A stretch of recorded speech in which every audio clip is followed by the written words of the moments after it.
I was born in a military family. My father was a high-ranking officer of the Soviet Army General Staff, inspector of land forces, stationed outside of USSR in every quote-unquote brotherly country or liberated country of the world. I graduated from Oriental Studies Institute, affiliated to Moscow State University, in 1963. I started working with Novosti press agency, the biggest propaganda and ideological subversion organization of USSR, which is directly under KGB. Ostensibly, it's a public news agency. Novosti in Russian language means news, but there are no news. It's mainly propaganda. My first job was a translator with Economical Aid Group in India. We were building refineries and other industrial projects in public sector, socialist sector of India. My last job was press officer of the Soviet Embassy in New Delhi. I defected in 1970, landed in Canada, worked for several years as a producer of Canadian Broadcasting Corporation, overseas service in Russian language, similar to Voice of America. Then I was teaching at University of Toronto, Political Science Department, McGill University, Slavic Studies, and School of Journalism, Ottawa, in Carleton University in Ottawa. Last year, I joined a small Russian language publishing house here in Los Angeles, and now I'm a political analyst for weekly Panorama newspaper. Lumumba University language instruction was my so-called extracurricular activity, which is usually given to Soviet young communists as a non-paid job to prove loyalty to the party. I was instructing students from Asia, Latin America, and Africa before they entered an ideological indoctrination class. It was mainly Russian language instruction, after which the students usually joined 2-year or 3-year extensive course in Marxist-Leninist ideological indoctrination, plus their own subjects of their choice, medicine, physics, chemistry, whatever. If after 5 or 6 years studying, they are proven to be, well, flexible, loyal, cynical enough to follow the Soviet foreign policy, they are being transferred to a KGB school for a period of 2 years, after which they are being dispatched back to their native countries and become so-called sleepers. The word originated from sleeping. For several years, they sleep in their own countries doing nothing. Sometimes they're pursuing their own careers, become lawyers, doctors, teachers, taxi drivers, barbers, and they spring into action after many years of destabilization of their own countries as Soviet agents. Therefore, all of a sudden you discover well-established lawyers in a country like Nicaragua who are, for some strange reason, are bitterly against quote-unquote American imperialism and idealistically for Soviet Marxist-Leninist imperialism.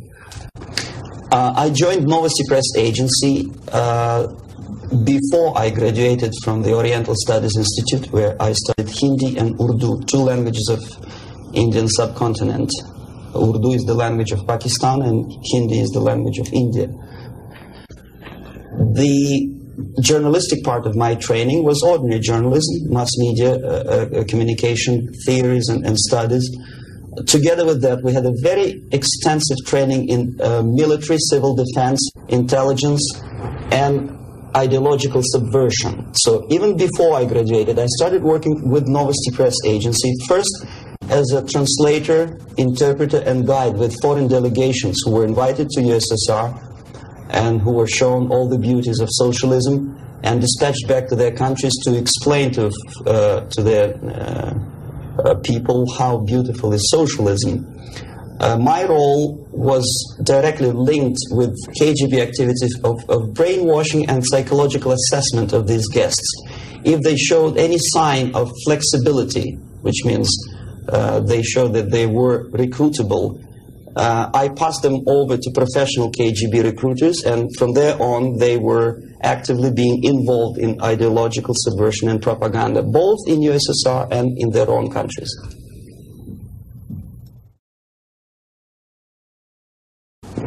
Well, decision, of course, was very painful and difficult. But on the other hand, I didn't have any illusions or illusions about the Soviet system and communist or socialist system. It's the most rotten and unworking system in the world. Some people call it state capitalism, socialism, centralized planning, whatever. It doesn't really matter what kind of name you attach to the system. Basically, if you're a religious person, it's a devilish, satanistic system which appeals only to the most primitive, negative side of human nature. The basis of that system is denial of private property, human dignity, and personal responsibility, and of course any religious affiliation of a human being to God as a supreme being. My dissatisfaction, disillusionment, if you can call it, because I never was illusioned with the communism, started as early as from age 6, I guess. The first shock was after the Second World War, when most of the children of my age understood that United States is the friend with whom together Soviet people defeated Nazism, German fascism, all of a sudden turned into an enemy. And all of a sudden the propaganda turned 180 degrees around, and we were brainwashed in the spirit of hatred to everything which is American. But how could you explain to a child of 6 years old who owes his survival to American spam, condensed milk, egg powder, and things which you probably people never remember because nobody eats them these days, spam meat, you know what I'm talking about? How can you explain to them that these delicious things came from an enemy who wants to subvert and destroy us? It's impossible, because the child remembers when he was hungry, he was eating spam and drinking condensed American milk with the American eagle on the label. So all the efforts of the Soviet propaganda to convince me that America is bad was futile, naturally. That was the first shock. The second was this 20th Congress of the Soviet Communist Party, when Khrushchev revealed the atrocities of Stalin, terrorism, and murder, systematic murder of millions of innocent people. That was another greatest shock. And the third shock, of course, when I was already grown up, a student, invasion into Czechoslovakia in 1968. That was the last point. And when I was in India, acting as a Soviet official, a Soviet diplomat, I understood that sooner or later I have to defect and to explain what exactly I was doing in India. I fell in love with that country because at that time this country didn't do any harm to any neighbors, least of all to the Soviet Union. And yet we did so much harm to that country that I decided to defect and explain it, first to Indians, then to American politicians, intelligence communities, and media. Unfortunately, I didn't have much success because my stories were treated with a great skepticism. I was called paranoid, McCarthyist, fascist, Cold War maniac, and other names which I don't want to mention here. And it took me quite a number of years to understand that I'm talking to people who are trying to prevent average American from knowing the truth about communism. The basic methods are not that much different from activities of any public relation officer from any big company. Say Coca-Cola, I bet. They have their own department of public relations and press relations. But the ultimate goal, the ultimate purpose is different. If Coca-Cola wants to make profit and to sell more Coca-Cola to nations of the world, the Soviet Union, the ultimate purpose of the Soviet system is not to sell anything, least of all ideology, is to destroy the civilization on which the affluence and freedom based, and replace it with a system of total control over life of human beings, the system of total exploitation. That's the ultimate purpose. My specific measures, which I was forced to do, unwillingly of course, but I had to do them just to promote myself further and further, is bribery, corruption, befriending politicians, members of parliament, influential scholars, members of civil service, businessmen. In other words, anyone who has any anything to do with shaping of public opinion in the interests of the Soviet foreign policy. That would include a long process which sometimes is unnoticeable to an average person. It's a long-term process which is called ideological subversion. It's unnoticeable as movement of a small hand of a clock. You know it's going around, but even if you watch it intensely, you don't see the movement. The eventual result is befriending these people and trying to get them involved in the activity in the interests of the Soviet foreign policy. The immediate impulse when I learned that the Soviet embassy, Department of Research and Counter-Propaganda, of which I was a deputy chief, is engaged neither in research nor in counter-propaganda. It is a department which is compiling information of private nature on individuals divided in two groups, good boys and bad boys. The sympathetic people were promoted in media and public life. The people who were opposed to the Soviet foreign policy were blackwashed, blackmailed, and destroyed, first morally and sometimes physically too. Understanding of what I was doing came to me when I looked through a press release of United States Information Service describing an incident in a South Vietnamese city of Hue, captured by communists from Hanoi for 48 hours. Then it was recaptured by United States and South Vietnamese armies, and to their horror they discovered that within 2 nights the communists could manage to round up more than 15,000 people and execute them. Most of these people were either sympathetic to United States or to the Western culture, or directly involved in activities supporting United States President in South Vietnam, agents of CIA naturally, even barbers because they know too much. They were executed, and United States intelligence couldn't figure out how could they possibly do it in such short period of time. Later on they discovered, they found out from several defectors that long before communists occupied that city, there was an extensive omnipresent network of informers who knew exactly the addresses, the names, the whereabouts of each individual who was later executed. When I turned to my own files, I discovered that basically that information exists in my department. So it doesn't take much intelligence to understand what I was doing in India. I was compiling information. Comes revolution, these people would be executed. Indirectly, I was involved in a criminal activity, in mass murder. I decided to defect and explain it to Americans, and the response I already described. I was called a paranoid. But I decided to defect and try nevertheless. There's another long story. It's virtually impossible to defect in India simply because Indian government, under pressure from the Soviet government, if you can call them government. I don't call them government, I call them junta. They adopted a law as early as in 61 or 62, after Stalin's daughter defection especially. That law states that no embassy, no foreign legation on the territory of Indian Republic has a right to extend political asylum to any defector from any country, which is it's a masterpiece of hypocrisy. No other defector but a Soviet one needs a political asylum.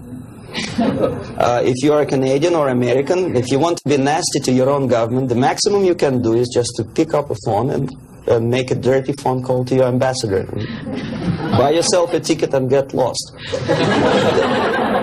What happens to a Soviet defector under that law? If I knock a door of United States Embassy, by that law, the American diplomats have to turn me back to the Indian police, and Indian police takes me directly back to the Soviet embassy.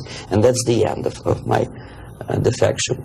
So knowing that perfectly well, and having contacts both with Indian police and American media corps, I understood that the only way for me was to disappear for a while. And the best way I discovered was to mix with a group of hippies. Mind you, that was the time I was 13 years younger, so I looked slightly different, of course. I studied so-called counterculture in India. Sometimes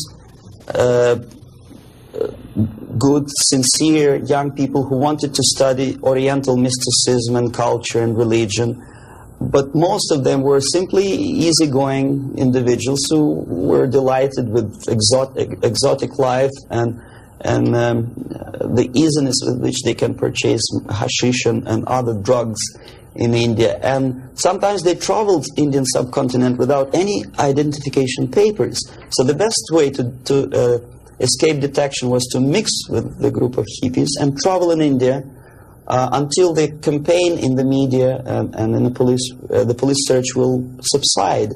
All the newspapers in India carried my picture and announcement of the police that anyone coming forward with information about my whereabouts would receive 5,000 or 2,000 rupees.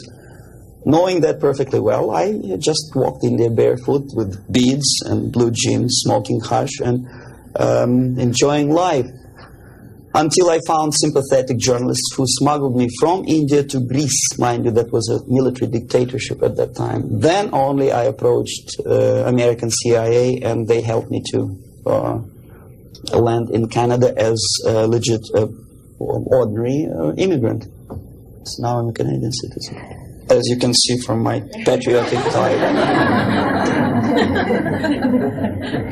Canada is a kind of middle of the road country where there are so many various ethnic groups that another strange character who speaks both Russian and English and two Oriental languages, I didn't have any problem fitting into academic circles, and first being just a student at the University of Toronto and later a producer with the Canadian Broadcasting Corporation. I think it was successful, and until and unless there will be follow-up to that movie, it will remain as an open wound in the United States, as a scare tactic, which in this particular case I'm not sure whether KGB paid for production of that movie or not, but it's totally irrelevant. What is the most important, unless after seeing the tragic sequences of the nuclear attack, American population is not explained what to do about it. If you still stop at that and let it be, obviously, this is the scare tactic, this is the greatest harm done to United States by Americans, by American filmmaker.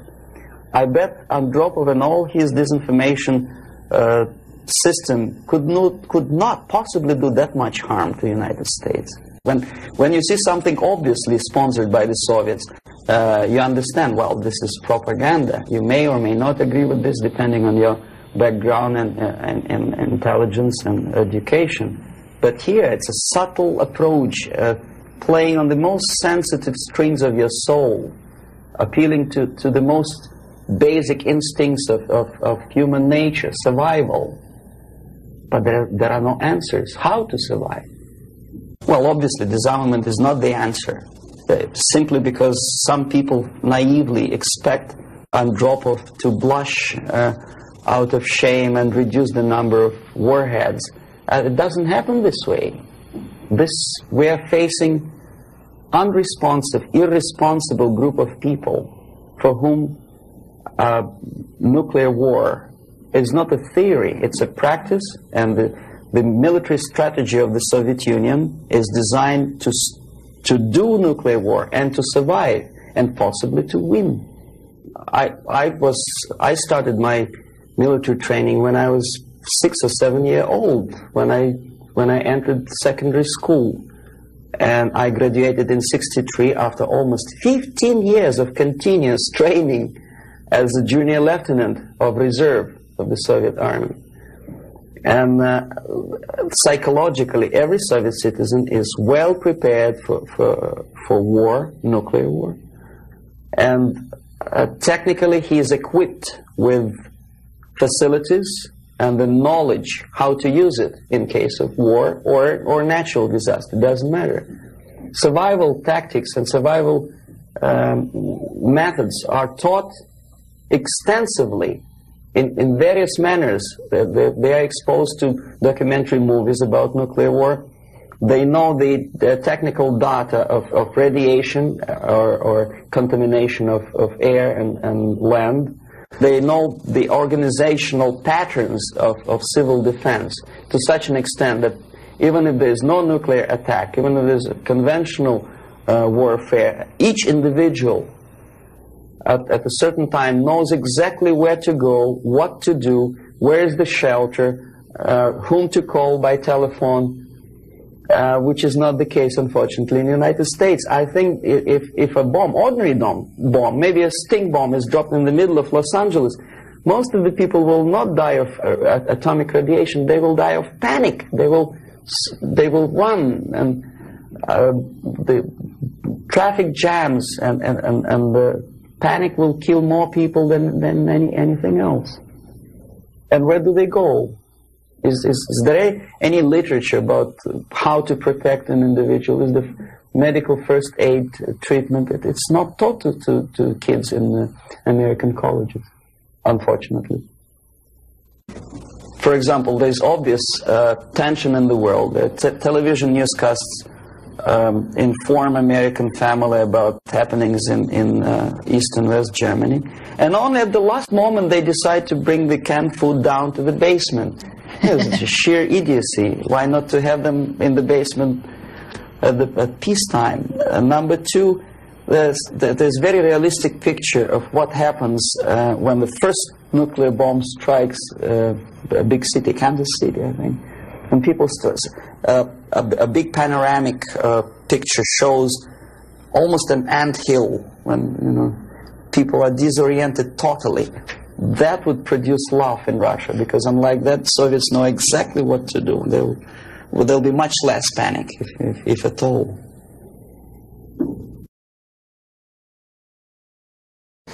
I know about infiltration of KGB into peace movement probably as much as an average American who reads newspapers systematically. But obviously I'm aware that the World Peace Council is a front organization of the KGB. Ramesh Chandra I know personally, both in India and USSR. I worked with delegations of various peaceniks who came to the World Congress of Peace Council in Moscow. I think it was in 1961 or 62. Yeah, it was before Cuban crisis. And at that time they struck me as people who are pathologically unable to see the truth, not to talk about the military aspects. When as a translator and a guide, I used to take them to places in Moscow which are not supposed to be for foreigners' eyes. They didn't want to see it. They had their preconceived ideas. They were suffering from self-importance. They thought it's a great honor to sit in the Kremlin, in the Palace of Congresses, next to a debil from Kremlin, and talk about peace as if that person from Politburo means anything in peace movement.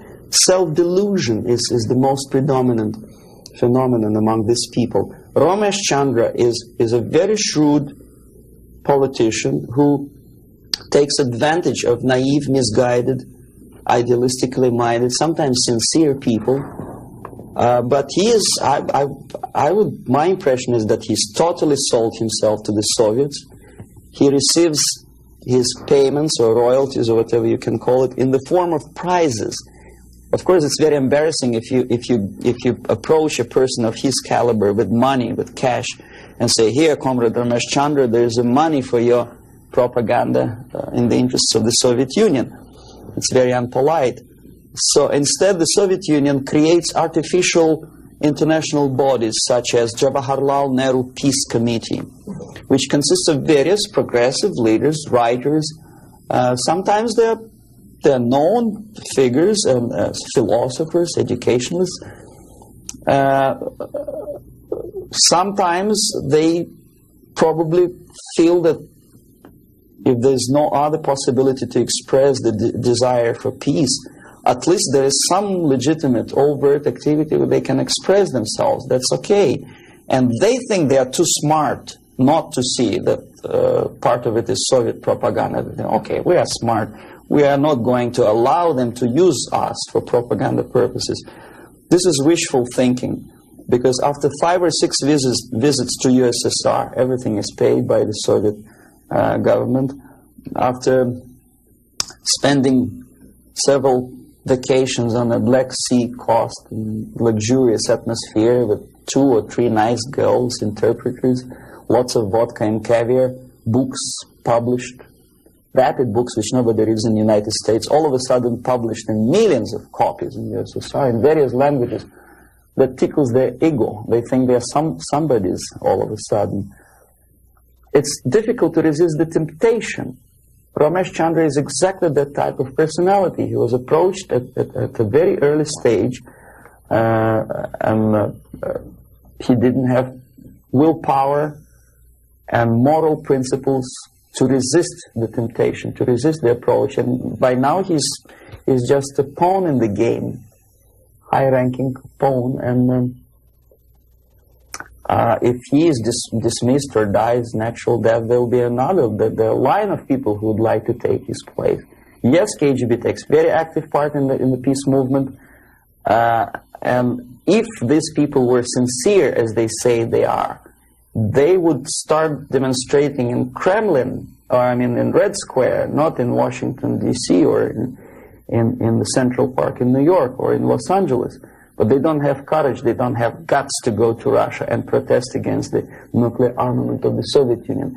Therefore, I agree that they are misguided, but I think they are cowards. They are unprincipled, dishonest people. And there's no justification that they are misguided or poorly informed. It's their fault that they're poorly informed. There's enough information, there's enough possibility. In case of United States citizens, there's enough freedom to do what their consciousness should tell them to do. Go to Russia and protest against armament. It doesn't take much courage to take part in demonstration in Los Angeles. But if you're really genuinely concerned about peace, tell it to Brezhnev, tell it to Andropov, and we'll see how courageous and sincere you are. They don't do it. Well, the greatest strength, I think, is the basic principle of American democracy, common sense, and the value of the principles of private property and respect to human dignity and individual rights. The weakness is the permissiveness and lack of moral stamina, which, if you are a religious person, could be interpreted as probably alienation from religion, alienation from God. Thinking too much in materialistic terms, thinking in short span of time for pragmatic advantages, disregarding the perspective of civilization.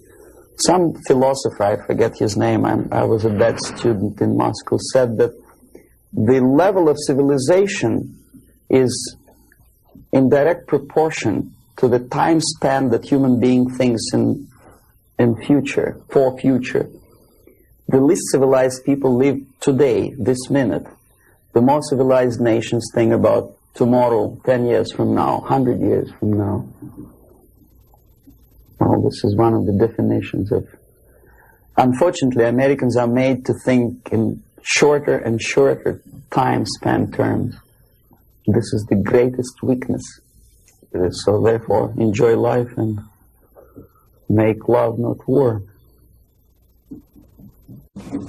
I think that willpower and revitalization of traditional moral values and principles is the most desirable thing now, today. The sooner the better.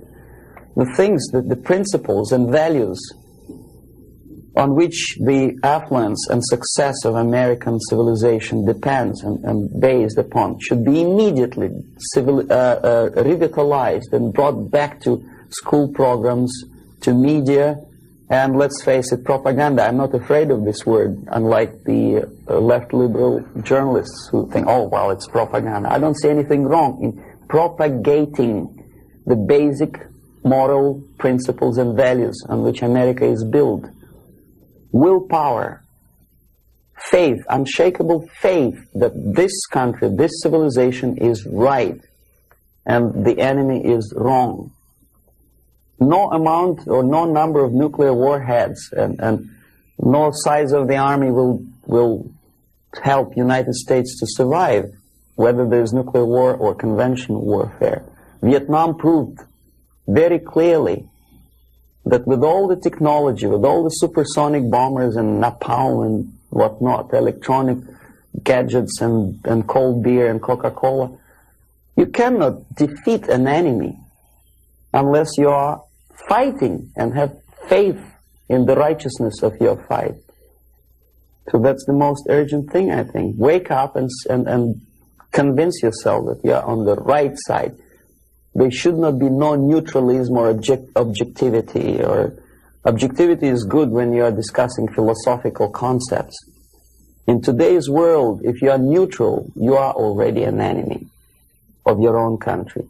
You have to actively take part of your country, your side.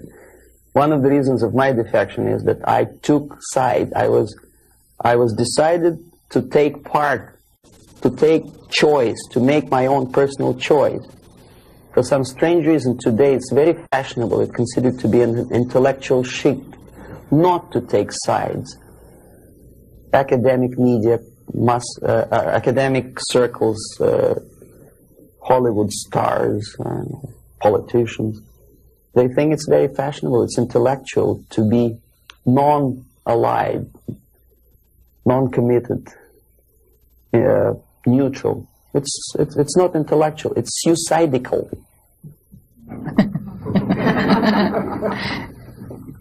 Suicidal. Okay, I'll start with a short explanation. I'm going to show you some slides now. The things that you're going to see, there's nothing new actually. They're reproductions from various media organs in the United States, USSR. Probably you see these pictures 100 times a day. I'm going to give you a different viewpoint on the same things, same facts that you see, and probably don't take much trouble to understand and think what you are seeing.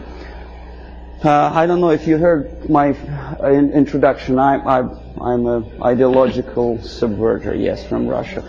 Okay. Okay, the idea of showing the slides to you is just to provoke questions in your mind, and later on, if you still have patience with me, I will explain how exactly the system of ideological indoctrination and subversion works. Well, we know that we are living in a time of peace, and we know that recent walkout from the Geneva talks by the Soviets is centered around the nuclear arms and rockets. We don't see much about the Soviet preparedness, a Soviet viewpoint on the military strategy. Well, this is a selection of pictures, only pictures. Confucius said that one picture tells more than 1,000 words. These pictures are from everyday newspapers in USSR. This is what the Soviet citizen looks upon every day. Basically, this is a militaristic spirit, pictures of foreign delegates observing the rockets passing the Red Square. The idea of invasion, unlike in the United States, is not being criticized by the Soviet media at all. On the contrary, it's being forcefully encouraged from the age of, say, 5 or 6 year old. Every Soviet student or schoolboy has to go through military training. This is a picture from a special military school where young kids, well, maybe 4 or 5 years old, are being trained to be future officers of the Soviet army. That's what they do when they grow up. These are the Soviet sailors, Navy officers in a foreign country. We criticize a lot American presence in foreign countries, but we never criticize and we never pay too much attention about these planes landing with ammunition and firearms in, say, countries like Ethiopia. These are the pictures in Time magazine which probably you've seen and then forgotten about it. These are the Soviet tanks on foreign territory. Are there any protest demonstrations in Los Angeles or New York City? No. These are the Soviet military advisors. Nobody tells them Russians go home. How it starts? The media obviously plays a great role. This is a political cartoon from a Western newspaper. You see, it was published sometimes after the Second World War. These 4 columns of peace, pay attention to whom they are being erected. Roosevelt on the left, Churchill on the right, and Stalin in the middle. A peacemaker, Stalin. Okay, this is another thing. Chicago Tribune, January 1945. Destiny's Child. New year, 45, is born. Look who is looking with love and affection. Churchill, Roosevelt, Chiang Kai-shek, and Stalin. And this is how the Soviet media describes Churchill as a warmonger. Искусство, Moscow, 1951. This is how the Soviet media presents American militarism linked with Nazism. This is how the Soviet media illustrates South African colonialism, not much different from a political cartoon in New York Times or Los Angeles Times. As a matter of fact, almost similar. Growth of inflation due to military expenses. A political cartoon from Pravda newspaper. It could be published as it is in Los Angeles Times. Nobody would wonder. NATO is criticized by the Soviet media, but so it is by the American media. Law and order, justifying the former military criminals. This picture. This is what this is a number of books which I selected in an average university bookstore. Most of them are left-wing propaganda. Erich Fromm, May Men Prevail. The Indochina story, of course, from the viewpoint of left. Lenin's work, How to Deal with Communists, by a former ambassador to USSR. Marx and Engels, Lenin, Herbert Marcuse. The communist movement. These are the books which are included in the list of reading for an average student of political science department in any college of Canada or United States. These are the books which are on sale in United States and Canada. Soviet propaganda. These are the booklets and magazines published by Novosti Press Agency, for which I worked for 12 years. No restriction for these booklets. I found them on the campus of Toronto University. Half of these books I edited myself when I was working for Novosti in Moscow. This is a very interesting thing. It doesn't say much unless I explain what it is. These are the seals attached to crates of books imported from USSR to Montreal. As you can easily see, the seal is unbroken, which means that the customs in Canada didn't bother to see what's inside. And as I know from my personal experience, we used to import machine guns, AK-47 and ammunition through India to Bangladesh in exactly the same crates, signed printed matter to Dhaka University. This is what editor of Time magazine suggests you to read at the time of invasion, fall of Southeast Asia to communists. Solzhenitsyn's Gulag Archipelago is on the bottom of the list according to the editor's choice. Why on bottom of the list? These are the books which are never included in the list of compulsory reading to in any university or college in the United States or Canada. Look what the student is missing. The Death of Stalin, Childhood in Prison, Ferment in Ukraine, Russian Secret Service, The Great Terror. These are the books which for some strange reason Americans are denied the freedom and right to read. Why America is in global retreat? Have you ever seen this book on a campus? No, of course not. I know that. Anthony Sutton, National Suicide. Have you ever had a chance to read that book? Oh, you had? Well, good.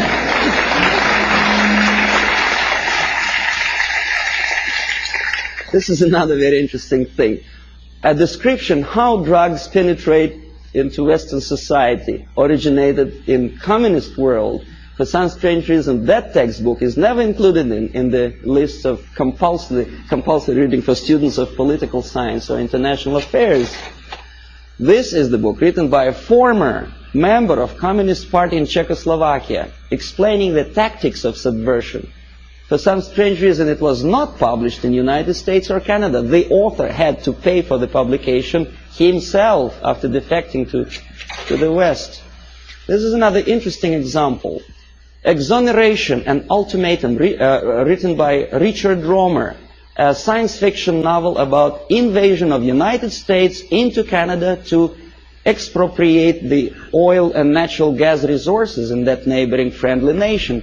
Why it took invasion, I don't understand. 51% or more of the companies are already belong to the United States. In Canada, as probably you know already. Who is the author? Richard Romer is a dynamic and dedicated exponent of the needs of potential. And so anyway, he's a friend of Pierre Trudeau, a former military officer. And what he writes is something that Andropov probably would be very happy about. He describes a situation when the only thing that saves Canada from United States military occupation is a call from Andropov to the President of the United States threatening him with the reply or with the military answer to an invasion of Canada by United States. And this is written by a close friend of Pierre Trudeau, a politician, a former military man. Why? Is he a paranoid or am I a paranoid? These are the three books published almost simultaneously, sometimes in the middle of 70s. CIA and the Cult of Intelligence. CIA Diary by Philip Age and the KGB by John Barron. I tried to buy the KGB, but it was not in the bookstores of Canada or United States. The previous two books on the left were. This is the author of the most anti-American book, The Defector to the Communist Side, Philip Age. He is alive. Nobody is threatening his life. Nobody is poisoning him with the poisoned umbrella. This is, you know who? He is criticizing CIA for developing a gun to kill communist agents. And he tries to present it as a crime on behalf of United States Intelligence Agency. Why is it a crime? To defend you from the communist agents and to develop a secret gun, which is silent, is a crime. Is there any logic? I don't see any.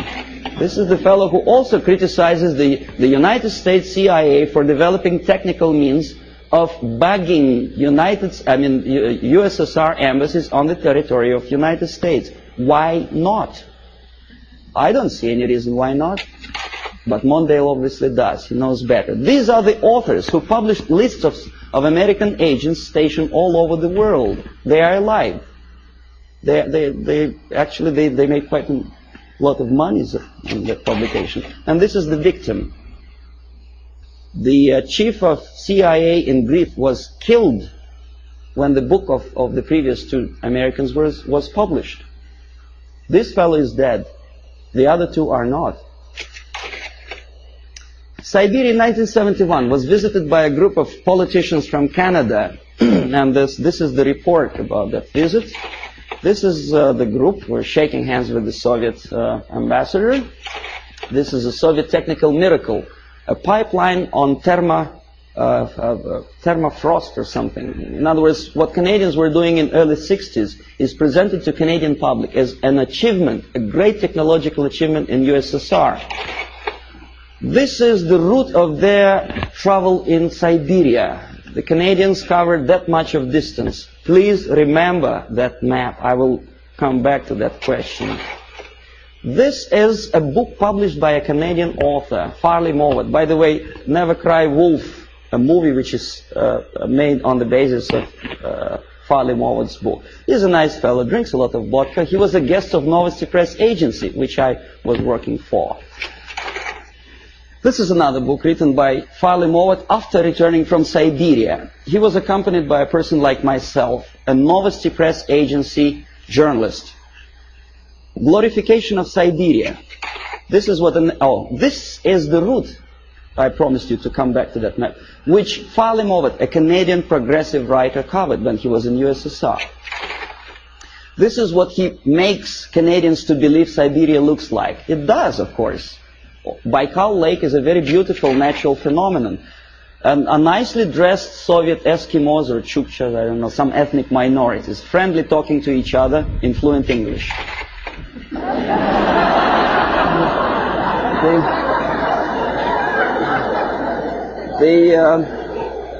Nice motel somewhere in the middle of Siberia. Huge hydroelectrical projects. It is true, it is built, but they never mentioned by whom. And this is what I eventually wanted to show you. These are the two routes. First one in red ink by Canadian government delegation. In blue ink by the author Farley Mowat, accompanied by Novosti Press Agency. The black dots are locations of Soviet concentration camps. These people were shown the places where the slave labor is being used by the Soviet government, if you call them government. I call them junta of mass murderers. But there is not a single mentioning, not a word, that those beautiful electric stations were built by slave labor. This is what Canadian reader will never see in the report by Canadian politicians or the progressive writer Farley Mowat. You say, well, that's Russia. This is not a kindergarten. This is a prison for children of prisoners. These are the houses. If an American contractor would build a house like that, I think he will end up in jail. But this is what is being shown to some naive foreigners as achievements of Soviet technology. Naturally, if you follow the editor's choice and advice, you will never understand that the description, the most detailed description of Soviet concentration camp system is put on the bottom of the list. You say, well, maybe in USSR, the concentration camp is nothing surprising. Well, this is a concentration camp in Southeast Asia. In Cambodia. Same thing. Slave labor. This is what happens to slave laborers when they don't obey the orders. They are being executed, not by firing squad, because bullets are too expensive, by shovels, crushing skulls. This is the victory of communism for you. This is what happens to their children. And this is the originator of this slaughterhouse, Cambodian Premier Pol Pot, during interview with Time magazine. Very nice, plump, fatherly image. You are made to believe that Holocaust happened during the Second World War is something that may happen again. It may. But the originator of it may not necessarily be the Nazis. We don't have any Nazi submarines roaming around the shores of the United States and Canada. We have liberation forces. That's what Holocaust. This is happening right now after the so-called National Liberation Movement. This is a still from a movie, Holocaust, a television production. The Nazis are shooting the prisoners, the Jews. We are made to, well, it's horrible, of course, there's no denial. It happened many years ago, and the tactic which I will explain you later if you have patience with me is sidetracking your opinion from present danger to the past. From this is present time. This is past time. This is happening right now in Asia, Africa, and Latin America. Is there any movie about Holocaust which happens now? No. This is what happens in, well, it did happen in Rhodesia before it becomes Zimbabwe. It's a black girl, by the way, not a white one. This is the result of the socialist movement. These people were killed by those who are now in power in Zimbabwe. And we call them reverend bishops or whatever. This is the supply of Soviet arms to Rhodesia before it turned into Zimbabwe. And this is a very interesting picture. A poor South African is showing his internal passport, saying that there's no freedom and he has to live wherever he's assigned to live by the police. For some strange reason, not a single media outlet in the United States makes a comparison, because in Russia every citizen has a passport like that. And the Asian ethnics in USSR do not have the right to live in those areas which are designed for the whites, and the other way around. But we are getting emotional about this passport. Why not about Soviet passport? The answer is flowing in the wind, how they sing in the wind. Okay, the feeling of guilt. Open any magazine. There are lots of pictures like that. Hungry people asking for your dollar. Donation. Think about it. Emma De Leon has no one else to turn to except you. See how many pictures? I collected them within 1 week. And who helps them? Rock stars. Through United Nations, UNICEF. And how they use this money? They buy arms. Have you noticed that countries like Philippines never ask for donations? Why? Because they have free market system. Oh yes, they have military dictatorship, oppression of civil rights. But for some strange reason, only those countries which are already liberated by Marxists are asking for your donations. Why? And when they get these donations, will you be my friend? This is what Time magazine wants you to think. If not, the implication is this is what's going to happen. Powezi, when white miners stationed in this small country, African country, were murdered by so-called National Liberation Movement. This is the result. Raped and murdered after your donations. And who is supporting these movements? Of course, United Nations. Okay, we'll come later on to the question of semantic manipulation. Everybody knows that United Nations is not united and it's not nations, but we continue to call them. I don't know how many people notice the striking similarity between the emblem of United Nations and emblem of the USSR. You think it's coincidence? The symbolism is obvious, unless you are blind, of course. Yeah. And the creator of the United Nations Charter is an American, Alger Hiss, standing next to Comrade Molotov, sitting there on the left. We know he was a Soviet spy, but he is at large now. Alger Hiss, he's a lawyer, a respected citizen of the United States, a former Soviet spy. Well, you know, this guy is Daniel Ellsberg. He published secret papers of Pentagon. Why not of Soviet military-industrial complex? He's a respected citizen of the United States.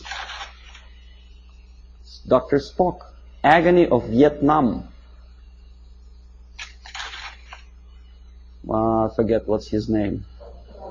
Oh, yeah.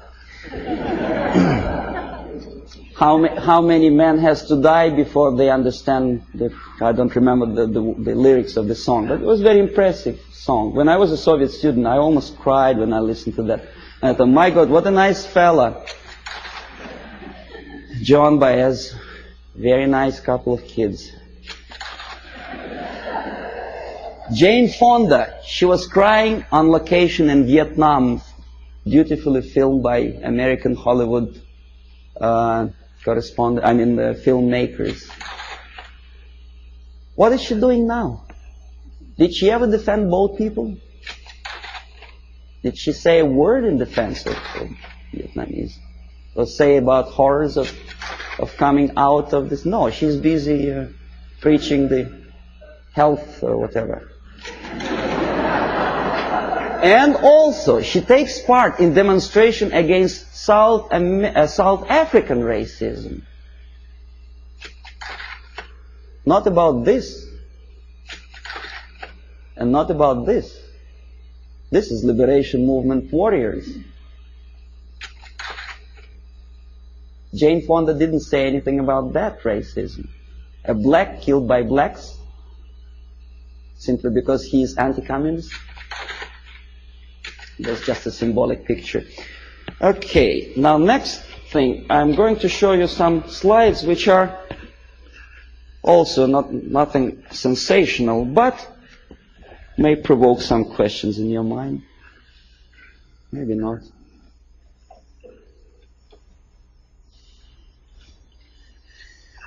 Okay. The more questions you have, the better, because we'll come to systematic explanation of the phenomenon later. Now I want you just to get excited. Hollywood actress talking to Fidel Castro. Nothing wrong, of course. Depends what is the message or what's the subject of talking. I bet you never heard about this fella. He's an American singer, Dean Reed. He's singing in Moscow for some strange reason. And you know what he's singing about? Oppression, civil rights in USA, and about poor Americans who cannot survive. Well, I don't want to be too critical of Pope of Catholic Church, but some statements which he made at the earlier years of his becoming a pontiff of Catholic Church, strikingly unpleasant to me. Communism and church can coexist. Can they? Well, you should ask Russian Orthodox priests who were literally exterminated by the Soviet communists. Communism and church can coexist. I don't think so. Catholic Times. I collected this newspaper in a Catholic church which I attend, although I'm Orthodox Christian, as Russians, most of them are. But I do come to Catholic church because my wife is a Catholic, so I don't see much difference, because God, I suppose, is one, so Jesus Christ is also the same, which church, whichever you go. But Christians and socialism is something that doesn't really appeal to me. I don't know, how about you? Social justice central to gospel, is it? I never heard about it. Join with Marxists? It's from the same newspaper. And that's how they joined with Marxists. Nicaragua, before Sandinista came to power. A priest with machine gun behind his back. And the machine gun, of course, Kalashnikov, if you know anything about machine guns. Okay, then there are some strange deviations from religious path. What's his name? Jim Jones. Reverend? Nice looking guy with adopted kids, and shaking hands with the politician, Mayor George Moscone in 1976. Very nice. That's how it all ended, you remember. More than 900 people who poisoned themselves together with their kids in Guyana. This is a very interesting picture. It's not very clear. Instead of Jesus Christ, they put a naked lady, in the church. Strange, huh? Of course it's strange. Crucifix of a woman for Palm Sunday. Boy, Jesus Christ would turn in his grave if he were in grave.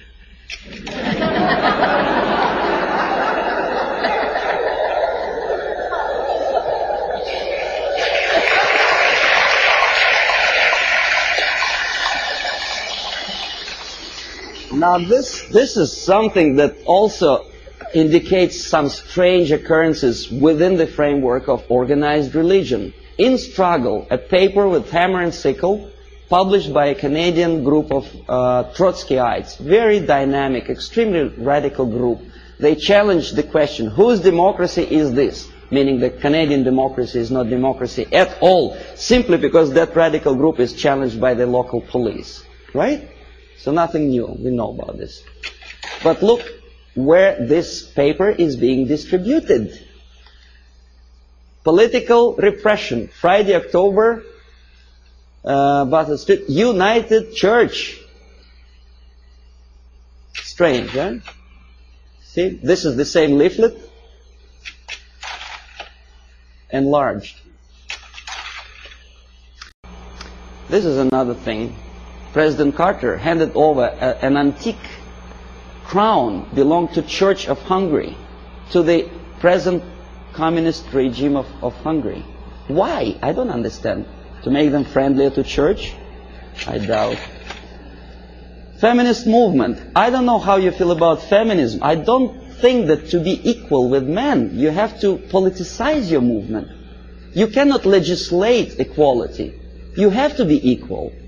But that distracts your mind from real issues of family, loyalty, and well, if you feel moral foundations, and they make a great political capital on that. First Lady of the United States sitting to some kind of, I forget what her name was, exposing her tits to the media. I mean, this is, and by the American media standards, this is something normal, acceptable. A First Lady of the United States together with a lady who burns her bra. I don't know. Well, ladies in the army, of course, I don't know what's your opinion. I never heard about girls in the Soviet army, especially in the infantry force, simply because when they have period, that may create a problem for invasion of, say, Afghanistan.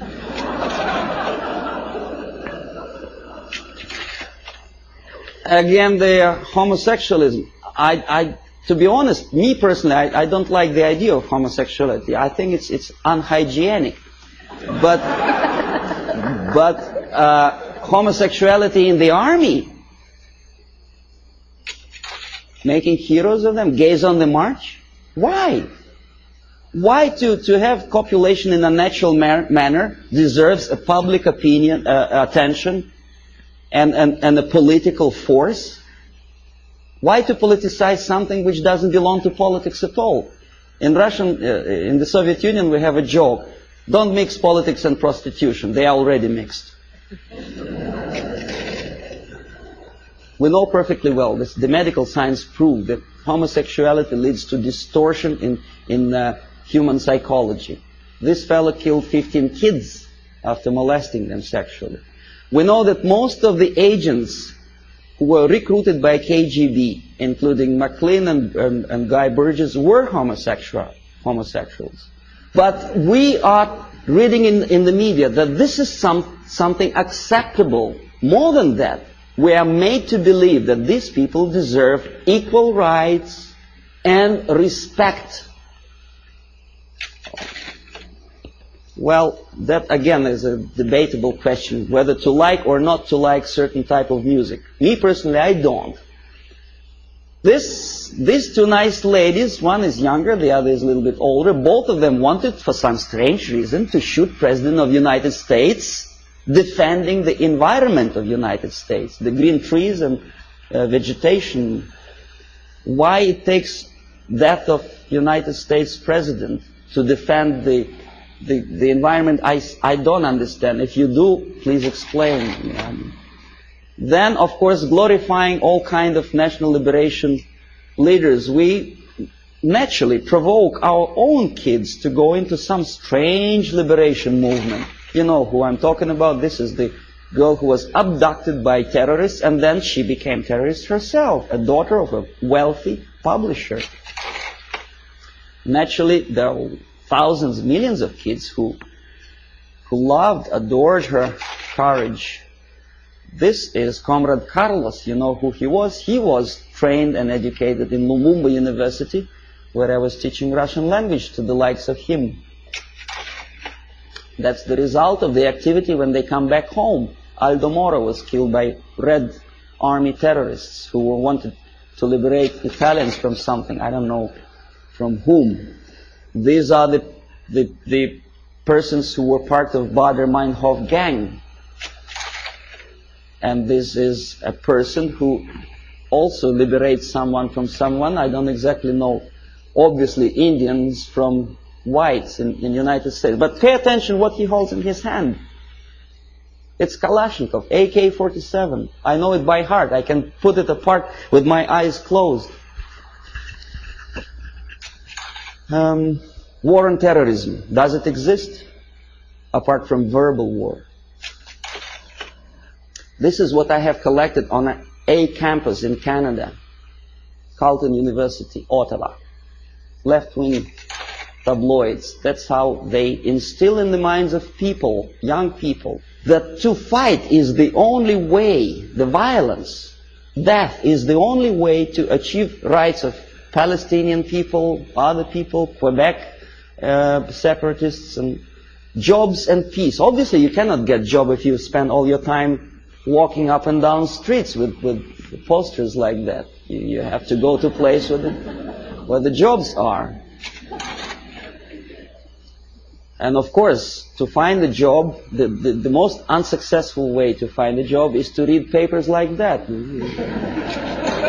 Don't feel like working. This is something another. This is a Playboy magazine. Probably you heard the story about Larry Flint, how successful is he to attract attention of media and public opinion by doing crazy things, getting involved in court case of the car manufacturer. Why he wants to do it, I don't know, but what he does attracts some strange mass attention. Playboy magazine makes jokes about Russian sex. That's the image they want to present to American people. But they don't explain to American people that the process of demoralization is not a question of joke. This is Portugal after socialists came to power. On your left is a prostitute who was imported from East Germany to Lisbon. A communist prostitute in a country which is just had its successful socialist revolution. Very interesting. What for? To make money? No, I'll tell you later. On the right, pornographic literature in a country with strong Catholic moral principles. Well, I don't know how many people of you like to drink alcohol. I did. But I noticed that some ads in magazines have some strange desire to joke about alcohol. And the jokes are closely related to justification of Soviet, Russian presence. A prominent Russian joined the secret service. Something to joke about while you drink vodka. I don't see any humor in that. Do you? I don't know. Okay, this is a number of advertising of alcohol for which Canadians get into hot water. Comes the revolution, anyone can drink McGuinness vodka. Alberta vodka is superimposed on the picture of cruiser battleship Aurora. I don't know how many of you know that this is a historical relic in USSR. The revolution, communist Bolshevik revolution started with the cannon fired from that battleship. And obviously Soviet embassy was insulted, so they sent a protest note to Pierre Trudeau. And the picture was removed from the magazine. When I was teaching at Carleton University in Ottawa, my superiors forced me to do an IQ test with two groups of my students. The idea was to answer about 100 questions, to give answer yes, no, or undecided. The more undecided or negative answers you give, the more, according to the compilers of this test, you are adaptable and useful to society. The more positive answers you give, the more questionable is your adaptability and usefulness for your country. This is explanation how to score, how to count the scores. And now see the questions. Telling dirty joke is bad. A good soldier is a patriot. Yes, no, or undecided? Think about it. Every communist should be run out of the country. Yes, no, or undecided? The Bible is the greatest source of truth. Right? God is everywhere. A person who kills another person is a murderer. Yes, no, or undecided?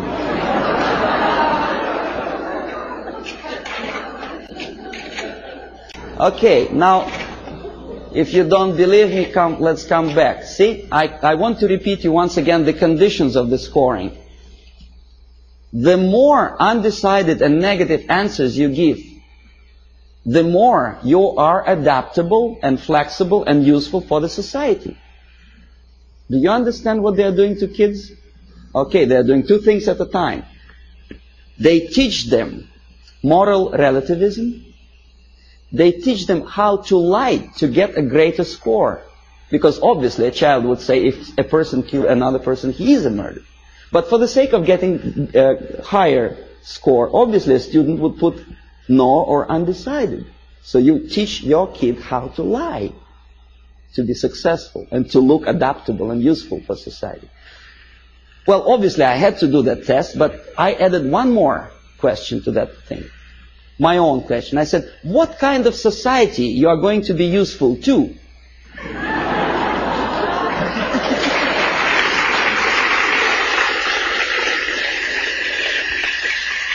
And most of my students give me an excellent answer. They say, a society where there is no moral principle, no respect to God, love, family, and working ethics. Very simple. They are not that stupid. Here we are, Comrade Brezhnev. Now, this is the picture from a Soviet magazine. Obviously, Soviet media tries to project their leaders in the most respectful way. Very impressive, very fatherly, very serious person. There is nothing surprising. What else is new? Of course. But this is Time magazine, an American magazine.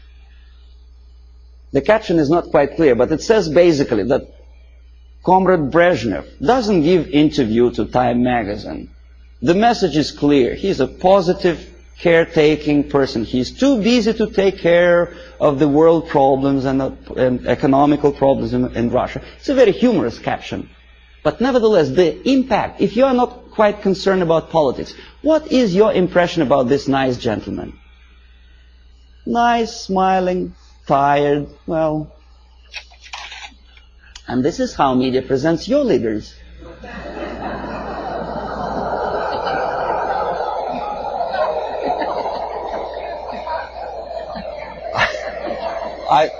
I don't know whether he deserves to be presented like that or not. This is a different question.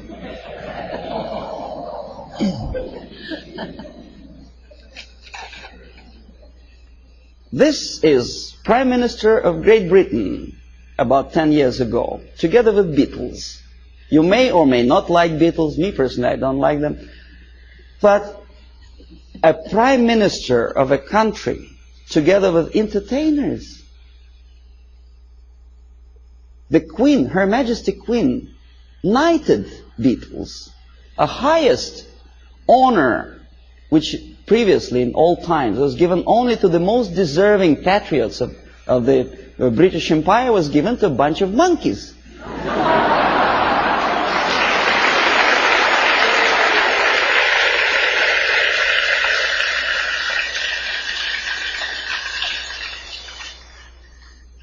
Valéry Giscard d'Estaing is playing football. He's our guy. He plays piano. No, never mind what he does for politics or world problems. He's nice, charming personality. Helmut Schmidt is taking part in a circus performance. Nice, charismatic leader. Never mind what his policies are. He's popular. He's in the section of People of Time magazine.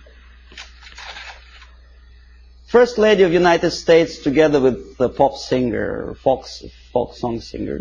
Well, so what? You know, we had a saying in Russia that in old times, clowns were entertaining the royalty. Today, the mightiest of the world think it's a privilege to appear with entertainers. It's just the reverse of the old principle, you know. They are the entertainers of entertainers because they want it for their political career. Ed Kennedy dances in Moscow. Why?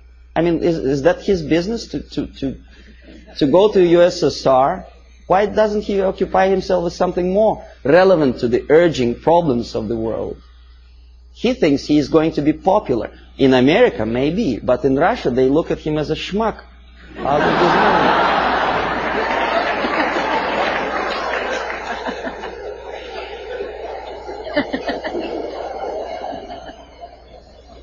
Senator McGovern is talking to a gorilla somewhere in Africa. Not the gorilla monkey, but a young member of National Patriotic Movement. The movement which is indoctrinated by the Soviets, armed and paid for. He thinks he's smart and he's something to admire. I bet the guys who are standing behind don't think this way at all. Well, Kissinger just by mistake is here. Would you buy a second-hand car from this?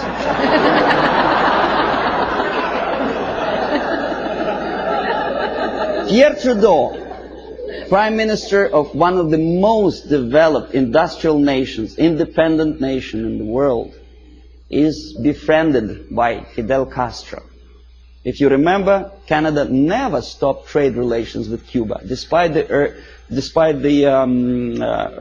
urge from the United States government's administrations not to sell Cuba strategic technology and materials. No, he wouldn't listen to the United States. He smiles at Fidel Castro. Meanwhile, his wife, estranged wife, Margaret Trudeau, is talking to rock star. I forget his name. That's it. That's him, right? And he is posing for pictures like that. That's the Prime Minister's wife? That's her too. In French Riviera, with some Hollywood actor. Why? 50 years ago, for a thing like that, a Prime Minister would have to resign. It's a shame for a nation. Not anymore. Okay, now détente. That's another debatable question. Why we are so happy, Comrade Nixon?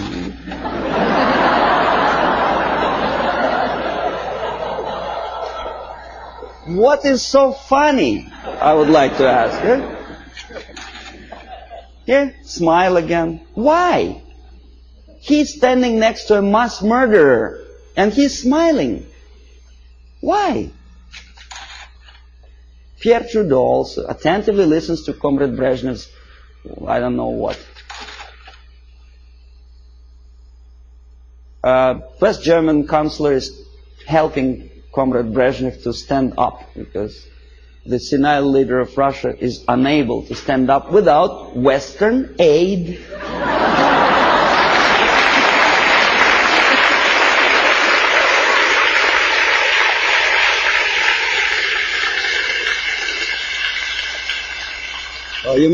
You may say, well, it's West Germans, they're too close to Russia, probably they do it just in case.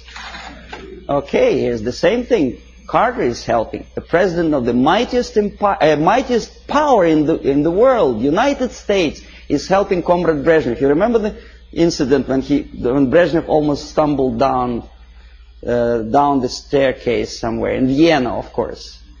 And thanks to Carter, he didn't fall. Andrew Young is talking to a dictator in Africa. Again, McGovern, I think, is talking to Agostino Neto, a Soviet puppet in Luanda. Why? Is it that necessary to be friendly, to smile at each other? Now we're coming to space, from Earth to space. Clouds over the space program. Why clouds? Mind you, this is after 3 or 4 successful landing on Moon. Why clouds? Okay, here's two pictures. Left, Soviet cosmonaut walking into Kremlin Hall for ceremonious reception. On the right, two American cosmonauts casually watching TV. On the top, Soviet Politburo talking to the space pilots on orbit. On the lower picture, Lyndon Johnson with, I think that's Glenn, no? An American spice pilot. Now, even if you don't know anything about the theory of information, the comparison, mind you, this is a French magazine, it's not a Soviet propaganda. The comparison of the size of the pictures gives you the message already. What is more important? What is more impressive? Here, a picture from Soviet newspaper Pravda. A Soviet schoolboy compares two replicas of Soviet Soyuz spacecraft and American Apollo. Friendship in space, détente, right? Pay attention to the size of the spacecrafts. They are almost identical, right? Now this is what the size, almost actual size is. The American spacecraft is on the left. It's almost twice as big as the Soviet one, right? Okay, this is a Soviet picture. This is an American picture with true sizes. Okay? You say, well, Soviet media, of course, tries to diminish the successes of the American space program. Now, this is an American media. On the left, a Soviet moon walker or Soviet probe on moon. On the right side, an American space Volkswagen, as they say. It actually was used on the surface of moon. The sizes are almost identical, right? Wrong. The thing on the left is the size of a tea kettle. In other words, about 100 times smaller. But Time magazine does not explain it to the readers. An average person in the United States has an impression that the junk on the left is as important and as successful as the masterpiece of technology produced by American mind and ingenuity. Okay, you remember Skylab? There was a time when it's just about to fall down on the United States or any other country. And the Pentagon was very worried. There were pictures, there were discussions on TV. Some strange characters even started joking about it. See the Skylab target. A lot of emotions expressed about the failure of United States Skylab. A lot of bitter opinions were expressed about the unnecessary spending on space research. But when Soviet nuclear-powered satellite fell on the territory of Canada, there was no protest demonstrations, there were nothing like that. Nowhere in the world. Ask yourself why. According to some information, this was not a satellite at all. It was a flying atomic bomb. Canadians spent something like $15 million just to find the junk on their own territory. Thanks God it fell in inhabited areas of Canada, in Northwest Territories, where only penguins live. Well, what if it fell on Toronto? A flying nuclear bomb? Oh boy. But no protests. Here, Soviet ambassador Anatoly Dobrinin happily looking at the linking of American and Soviet spacecraft. In where? In American Grounds Control Center. This is a picture from Time magazine. This is also a picture from Time magazine. Soviet citizens are watching the same moment, linking of spacecraft. Think about it. Compare. Here, happiness. On the right, American representative of the NASA and Dobrinin, very happy. That's how ordinary Soviet citizens think about the farce in space. They understand perfectly well that linking spacecraft in space is just a fake. It doesn't mean anything. Look at their faces. They are sad. A dream was realized. Was it worth the price? Pessimistic question, right? After all the successes of American space program, the media tries to instill in your mind a doubt, pessimism. Why? Oh, this is a frog. I don't know how much you know about frogs. I'll tell you that a frog can see a mosquito only if it moves across the area of its vision. If a mosquito quietly sits on a grass blade, the frog doesn't notice it. That's the attitude of American media. They do not notice problem unless it moves, and moves close to Hilton where they station.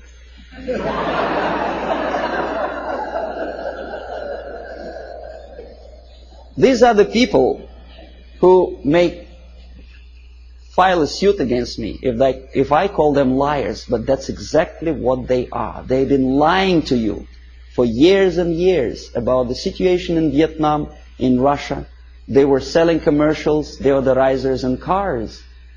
And they sold you a rotten information, disinformation of what happens in the world. They have a vision of frog, but they look like semi-gods to you. And if I challenge their credibility, probably the people will call me a paranoid or a very nasty person. I may be a nasty person, but that's my opinion. I was a person who used to take these people for a ride when I was working for the Soviet side. Okay, if you don't believe me here, one of the most conservative newspapers, in this particular case it's a Canadian newspaper, the Globe and Mail, editorial page. Nothing special, right? The malaise of liberal democracies. Saving Bhutto, former president of Pakistan, called priority. And then there is another article on the right here. US out to dominate Pacific, Russians claim. Well, obviously somebody's opinion, right? Nothing unusual for an average reader. Russians claim that United States out to dominate Pacific. The idea is that, well, United States is obviously aggressive and they want to dominate something and Russians are unhappy about it. Somebody says. You read an article and probably you may agree or disagree, but you have a feeling, the message of urgency. The nasty Americans again out to dominate Pacific. Now look who is the author. Alexander Malishkin, Novosti press agency. Not a word. Who is Malishkin and what is Novosti press agency? An average reader will accept this article as a legitimate, overt expression of an ordinary journalist. It is not an opinion. It's a fabrication by an extension of KGB. Novosti press agency is an organization for which I worked for 12 years. This is highest example of dishonesty and disinformation. Just one line more would explain to an average reader what is that he is reading.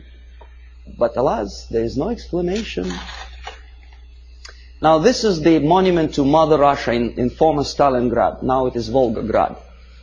The statue is designed to instill feeling of patriotism and I don't know what else. Pride maybe for the motherland. These are the pictures of construction, high-rise apartments in Moscow, glorious achievement of Soviet technology, caviar as an average staple food of Russians. These are the minks and furs that Soviet citizens wear.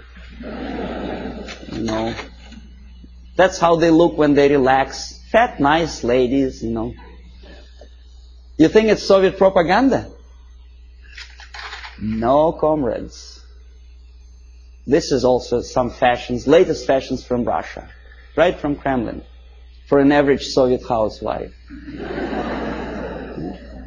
Well, obviously, it doesn't take much intelligence to understand that this is not quite true. And obviously, it has something to do with the Soviet propaganda.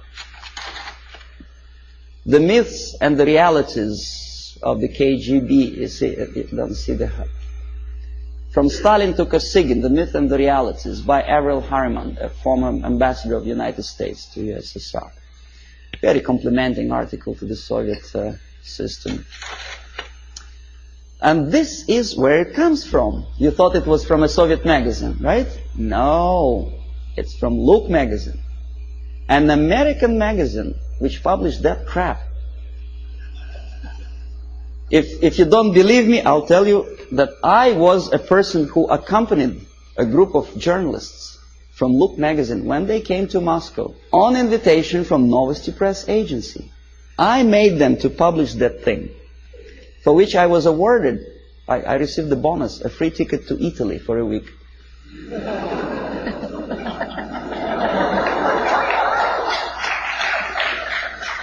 Now, this is look like sheer high-class idiocy, but unfortunately, this is exactly what happened.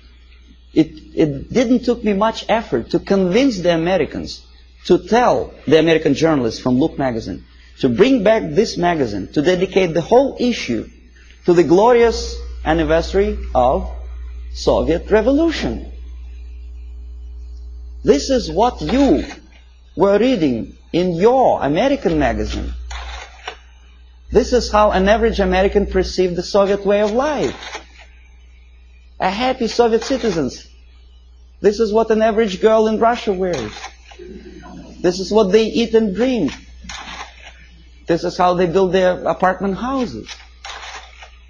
And this is how they're fiercely patriotic. Amazing. Anyway, so I will explain you how it all happens. The last two pictures I will not comment. I want you simply to look close into these eyes.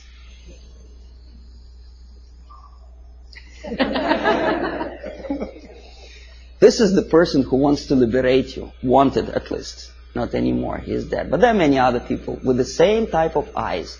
If I were a deeply religious person, my answer to that picture would be, these are the eyes of a Satan. He is nice fellow, right? United Nations celebrated back in 1969, I think, the 100th anniversary of his birthday. The greatest leader of mankind. God forbid us to have leaders like that. Well, that's all. Well,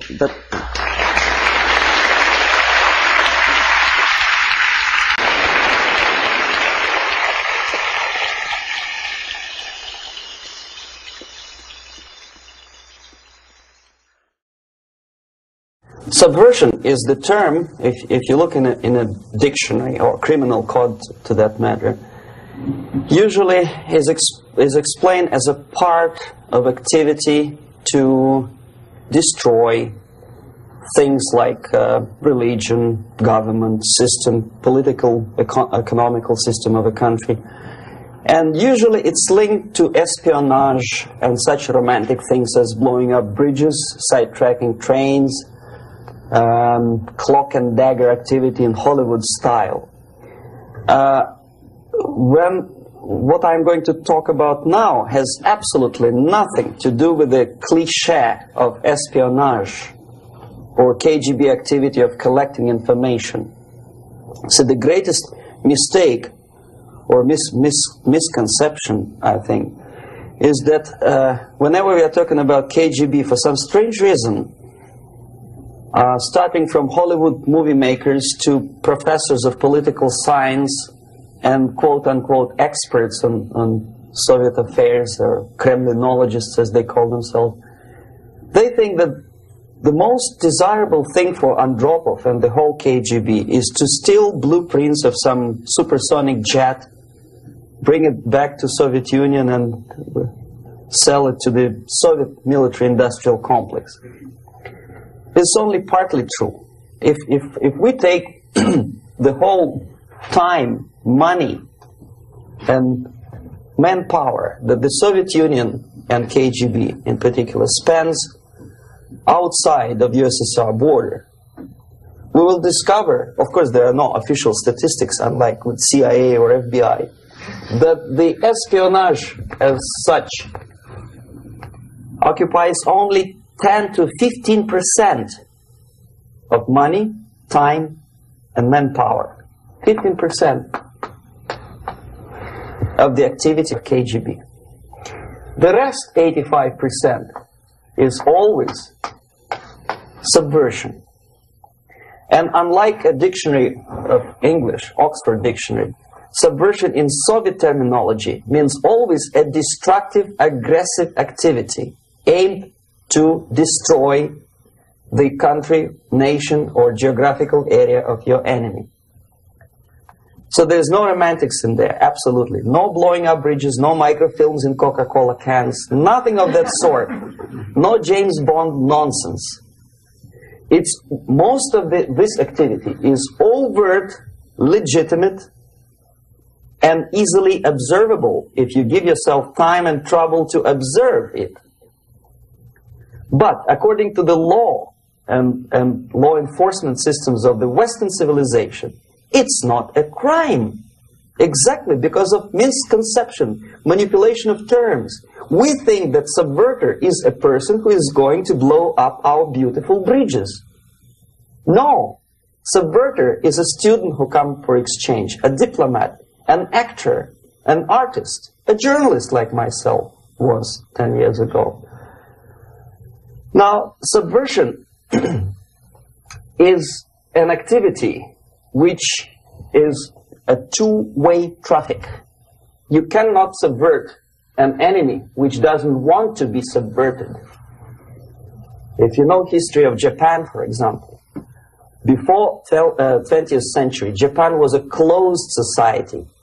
The moment a foreign boat comes to the shores of Japan, the Imperial Japanese Army politely tells them to get lost. And if American salesman comes to the shore of Japan, let's say 60 or 70 years from now back, and says, oh, I have a very beautiful vacuum cleaner for you, you know, with the good financing, he says, please leave us, we don't need your vacuum cleaner. If they don't leave, they shoot them to preserve their culture, ideology, traditions, values intact. You were not able to subvert Japan. You cannot subvert Soviet Union because the borders are closed. The media is censored by the government. The population is controlled by the KGB and internal police. With all the beautiful glossy pictures of Time magazine and Magazine America, which is published by the American embassy in Moscow, you cannot subvert Soviet citizens because the magazine never reaches Soviet citizens. It's collected from the newsstands and thrown to garbage can. Subversion can be only successful when the initiator, the actor, the agent of subversion has a responsive target. It's a two-way traffic. United States is a receptive target of subversion. There is no response similar to that one from United States to the Soviet Union. It stops halfway somewhere. It never reaches here. The theory of subversion goes all the way back 2,500 years ago.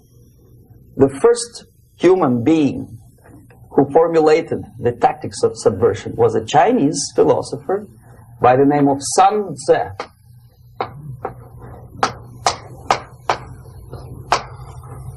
To 2,500 years BC. He was an advisor for several imperial courts in ancient China. And he said, after long meditation, that to implement state policy in a warlike manner. It's the most counterproductive, barbaric, and inefficient to fight on a battlefield. You know that war is continuation of state policy, right? So if you want successfully to implement your state policy, and you start fighting, this is the most idiotic way to do it. The highest art of warfare is not to fight at all, but to subvert anything of value in the country of your enemy, until such time that the perception of reality of your enemy is screwed up to such an extent that he does not perceive you as an enemy, and that your system, your civilization, and your ambitions look to your enemy as an alternative, if not desirable, then at least feasible. Better red than dead. That's the ultimate purpose, the final stage of subversion, after which you can simply take your enemy without a single shot being fired, if the subversion is successful. This is basically what subversion is. As you see, not a single mentioning of blowing up bridges. Of course, Sun Tzu didn't know about blowing up bridges. Maybe there were not that many bridges at that time. But the basics of subversion is being taught to every student of KGB school in USSR and to officers of military academies. I'm not sure if the same author is included in the list of reading for American officers, to say nothing about ordinary students of political science.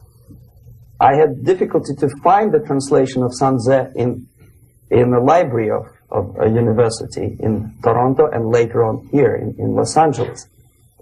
But it's a book which is not available. It is forced to every student in USSR. Every student who is taught to be dealing further in his future career with foreigners. What subversion is? Basically, it consists of 4 periods, time-wise. If we start from here and go this way, time, right? This is the beginning point. The first stage of subversion is the process which is called, basically, demoralization. It says for itself what it is.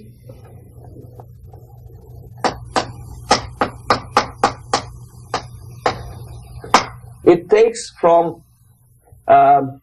say, 15 to 20 years to demoralize a society. Why 15 or 20 years? This is the time sufficient to educate one generation of students or children. One generation, one lifetime span of a person, a human being, which is dedicated to study, to shaping up the outlook, ideology, personality. No more, no less. Usually it takes from 15 to 20 years. What it includes? It includes influencing, or by various methods, infiltration, propaganda methods, direct contacts, doesn't really matter. I will describe them later. Of various areas where public opinion is formulated or shaped.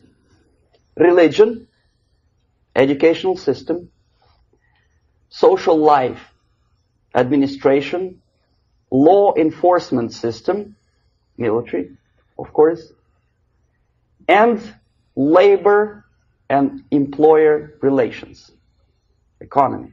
Okay? 5 areas. I will not write them down because we will not have enough space. Sometimes when I describe all the methods, students ask me question, are you sure this is the result of the Soviet influence? Not necessarily. You see, the tactic of subversion, about which I'm talking, is similar to the martial art, the Japanese martial art. If some of you are familiar with that tactic, probably you will remember that if an enemy is bigger and heavier than yourself, it would be very painful to resist his direct strike. If a heavier person wants to strike me in the face, it would be very naive and counterproductive to stop his blow. The Chinese and Japanese judo art tells us what to do. First to avoid the strike, then to grab the fist and continue his movement in the direction where it was before, right? Until the enemy crashes in the wall. You see? So, what happens here? The target country obviously does something wrong. If it's a free democratic society, there are many different movements within the society. There are obviously, in every society, there are people who are against this society. They may be simple criminals, ideologically in disagreement with the state policy, conscientious enemies, simply psychotic personalities who are against anything. Right? And finally, there are a small group of agents of a foreign nation, bought, subverted, recruited. Right? The moment all these movements will be directed in one direction, right? This is the time to catch that movement and to continue it until the movement forces the whole society into collapse, into crisis, right? So that's exactly the martial art tactic. We don't stop an enemy. We let him go. We help him to go in the direction we want them to go. Okay? So, on the stage of demoralization, obviously there are tendencies in each society, in each country, which are going to opposite direction from the basic moral values and principles. To take advantage of these movements, to capitalize on them, is the main purpose of the originator of subversion. So we have religion, we have education, we have social life, we have power structure, we have labor relations, unions, and finally we have law and order. 1, 2, 3, 4, 5, 6. Okay? These are the areas of application of subversion. What it means exactly? In case of religion, destroy it, ridicule it, replace it with various sects, cults, which bring people's attention, faith, whether it is naive, primitive, doesn't really matter. As long as the basically accepted religious dogma is being slowly eroded and taken away from the supreme purpose of religion, to keep people in touch with the supreme being, that serves the purpose. Therefore, replace it, accepted, respected religious organizations with fake organizations. Distract people's attention from the real faith and attract them to various different faiths. Education. Distract them from learning something which is constructive, pragmatic, efficient. Instead of mathematics, physics, foreign languages, chemistry, teach them history of urban warfare, natural food, home economy, your sexuality, anything, as long as it takes you away. Okay? Social life. Replace traditionally established institutions and organizations with fake organizations. Take away the initiative from people. Take away the responsibility from naturally established links between individuals, group of individuals, and society at large, and replace them with artificially, bureaucratically controlled bodies. Instead of social life and friendship between neighbors, establish social workers institutions. People who are on payroll of whom? Society? No. Bureaucracy.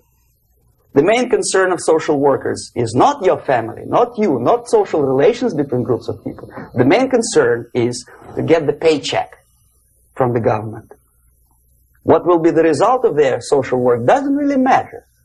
They can develop all kind of concepts to show to the government and to the people that they're useful. Okay. Away from the natural links. Power structure. Okay. The natural bodies of administration, which are traditionally either elected by people at large or appointed by elected leaders of society, are being actively substituted by artificial bodies. The bodies of people, groups of people, whom nobody elected.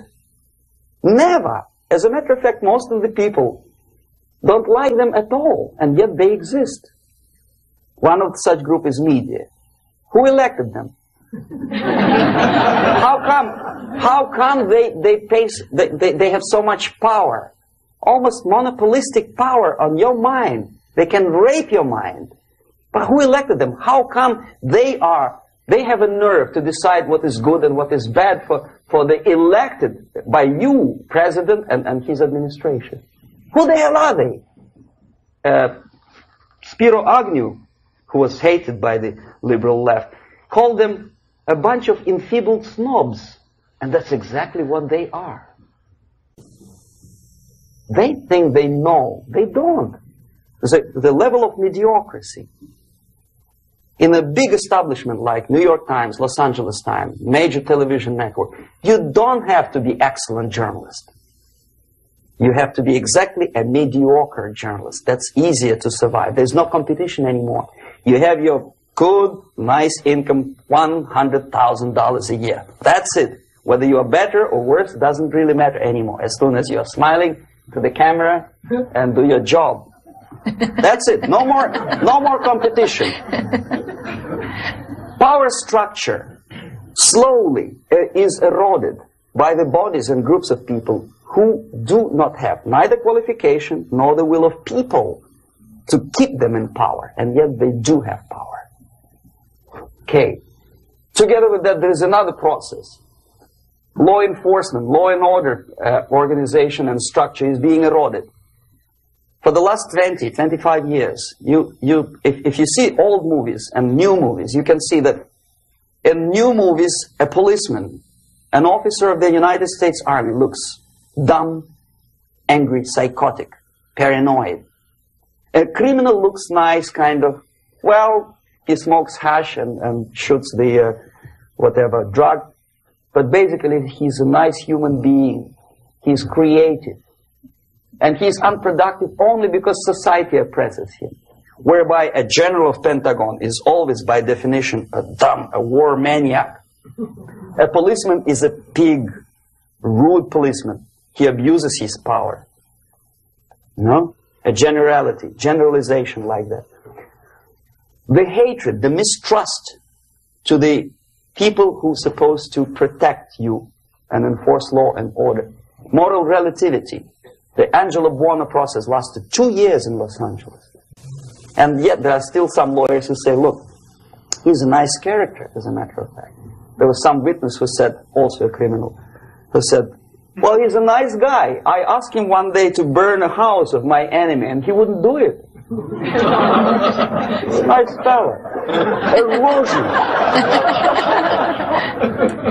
A slow substitution of basic moral principles, whereby a criminal is not a criminal, actually. He's a defendant. Even if his guilt is proven, there is still a doubt to kill or not to kill, to be or not to be. Thou shalt not kill, yes. But this line may not necessarily be applicable to a murderer. Thou shalt not murder. That should be the presumption, not that thou shalt not kill. Okay, labor relations. At this stage, within 15 to 20 years, we destroy the traditionally established links of bargaining between employer and employee. The classical Marxist-Leninist theory of natural exchange of goods.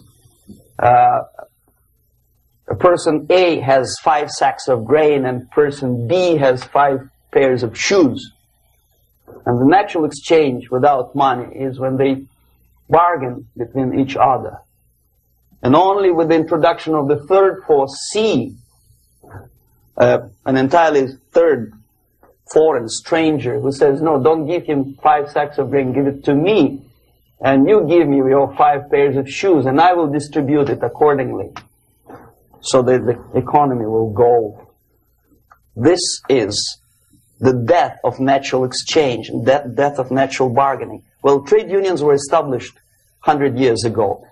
The objective was to improve working conditions and to protect the rights of workers from those employers who were abusing their right because they had more money. Objectively, at that time, initially, the trade union movement did work. What we see now is that the bargaining process is no longer resulting in the compromise, which is leading objectively to betterment of working conditions and increase of salary. What we see is that after each prolonged strike, the workers lose. Even if they have 10% increase of their salaries, they cannot catch up due to inflation and due to missed time. More than that, millions of people suffer from that strike because economy now is interdependent. It's intertwined like one body. If previously steel workers, say 100 years ago, could strike and nobody would suffer, now it's impossible anymore. If a garbage collector strikes today, the rest of the multi-million city is stinking. I mean, there's no more service. In Quebec, for example, we had the electricians who were on strike in the middle of winter. You can freeze your bottom, and they still were on strike. Did they catch up with the salary? No, they lost. Who benefited? The leaders of trade union. What is the motivation for strike?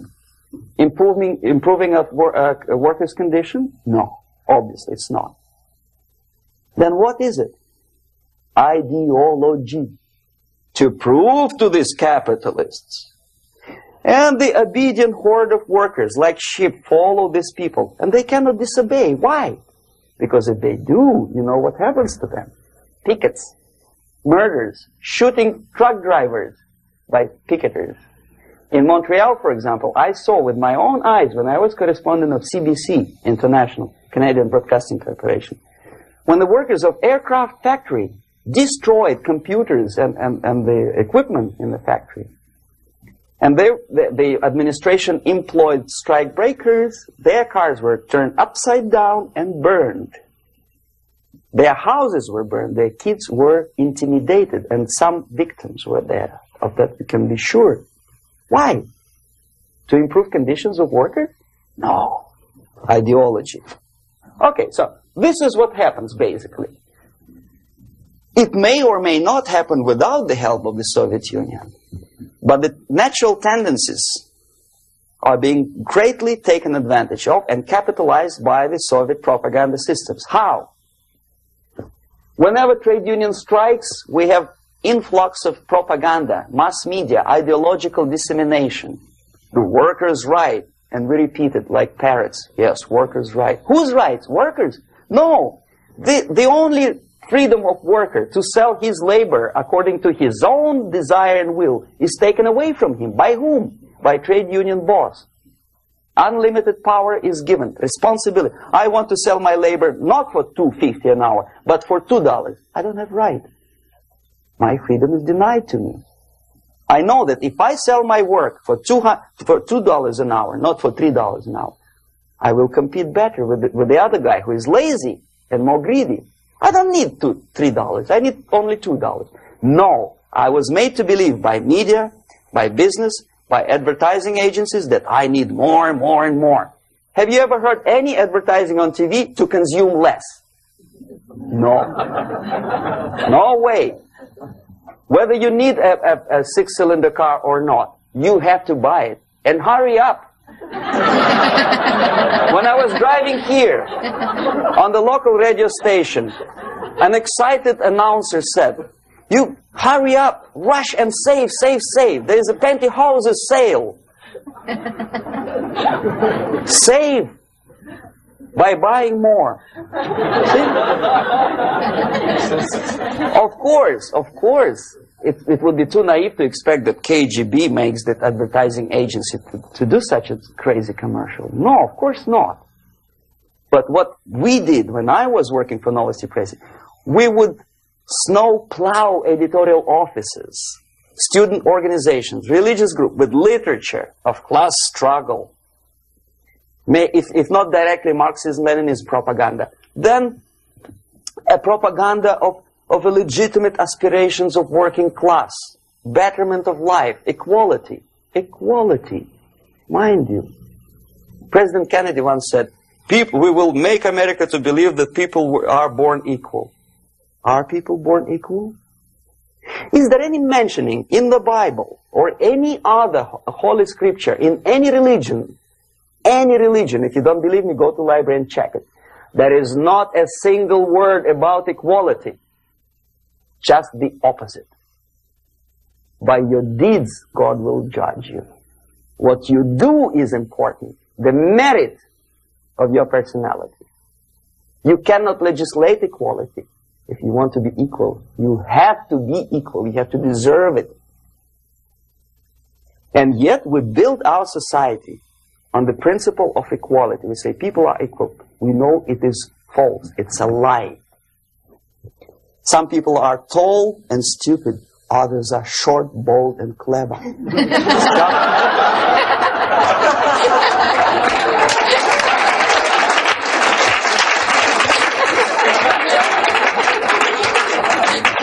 If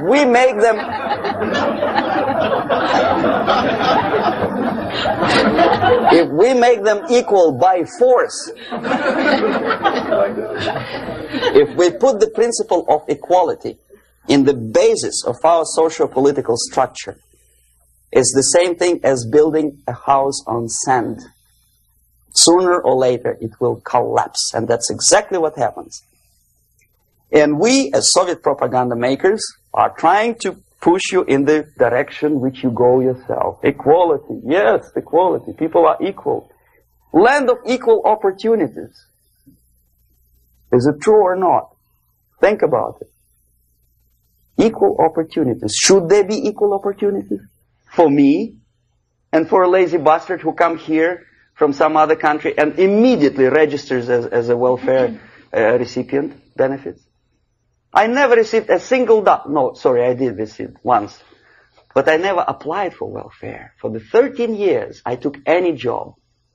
Security guard, journalist, taxi driver, anything. Well, I was restless, but some people don't like it. They immediately. So why should we have equal opportunities? Why? The equal opportunity to excel. Equal opportunity in equal circumstances, yes, but we know people are different. To excel, yes, provided we reach the same level of excellency, perfection, which is hypothetical, distant future. Yes, maybe. But we know perfectly well that even with the best intentions, people could not be equal. Why should we have equality in the, say, legal system? Myself, I'm considering myself a law-abiding citizen, and a person who comes here to rob and shoot, say, the United States administration under Carter imported thousands of Cuban criminals. They were non-criminals, yet they were accepted. Do you think it's fair if myself and my wife from Philippines, who work like a, horse as a lab technician in the hospital, should have the same rights as a criminal from Cuba? Why? And yet we repeat as parrots, equality, equality, equality. And the Soviet propaganda system helps us to believe that equality is something which is desirable. Democracy, as it was established by fathers of this country, of this system in the last century, is not equality. Is the system where different people, unequal people, have a chance to survive and help each other in constant competition, in constant perfection, not in equality, which is superimposed from a godfather or nice person in Washington, D.C. And the absolute equality exists in Soviet Union, quote-unquote equality. Everybody is equal in dirt. Except some people are more equal than the others in Politburo. So, the moment you bring a country to the point of almost total demoralization, when nothing works anymore, when you are not sure whether it is right or wrong, good and bad, where there's no division between evil and good, when even the leaders of church sometimes say, well, violence for the sake of justice, especially social justice, is justified in countries like Nicaragua, El Salvador, well, maybe Rhodesia, and we listen to them and say, yeah, probably it's true. Is it true? No, it is not true. Violence is not justified, especially for the sake of quote-unquote social justice introduced by Marxist-Leninists. That is my former colleague from Novosti press agency. Okay, so we reach that point. The next step is destabilization.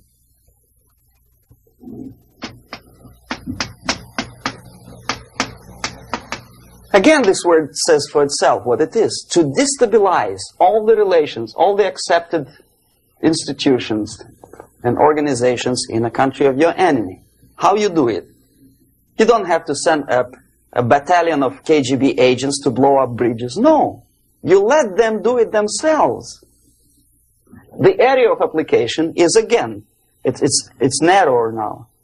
Not like the previous case. The overt legitimate actions of the KGB in this case would be hardly noticeable. There is no crime if a professor who recently went to USSR introduces a course of Marxism-Leninism in a Californian college, for example. Nobody is going to come to his doorstep and say, okay, mister, come, you are under arrest. No, it's not a crime. It's not even considered a moral crime against your country. So the area of application here is narrowing down to economy, again, labor relations, right? To law and order, plus military. And economy, law and order. Yes, and again, the media, but wider scope, little bit different. I'll explain it later. Okay, basically 3 areas. Economy. The radicalization of bargaining process. If on that stage we still could achieve, theoretically, some positive compromise between the negotiating sides with say, arbitrary introduction of arbitrary judges, a third side, objectively judging the demands of both sides. Here it's radicalization.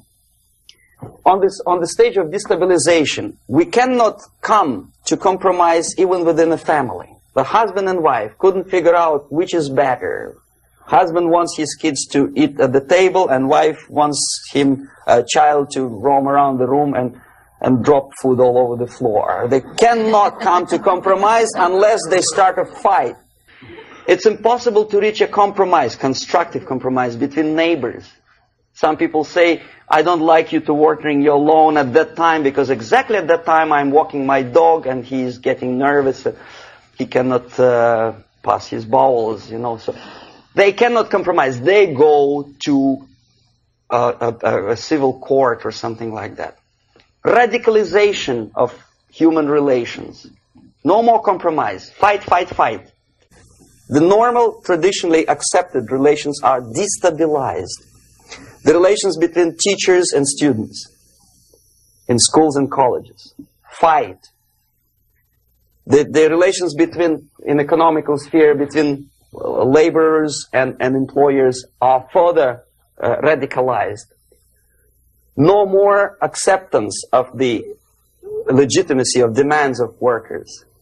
Unlike Japanese, with the theory Z, if you ever heard about it, where the workers are involved in decision-making process, therefore they don't have moral incentive to fight their bosses. In the United States, it's just the opposite. The harder is the fight, the better. The more heroic they look.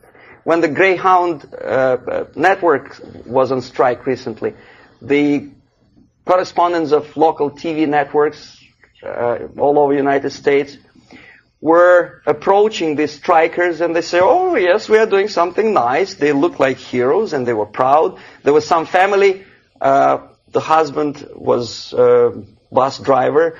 Now they decided in a protest against the bosses to camp somewhere in the forest. And they were presented to the audience as as a heroic, nice people. You see? The violent clashes between passengers, picketers, and the strikers are presented as something normal. 10, 15, 20 years ago, we would be angry, say, why so much hatred? Today we are not. We say, well, commonplace. Radicalization, militarization sometimes. As I explained on that stage, I took a step a little bit further. Shooting people. Okay, law and order now also is pushed into the area where previously people settled their differences peacefully and legitimately.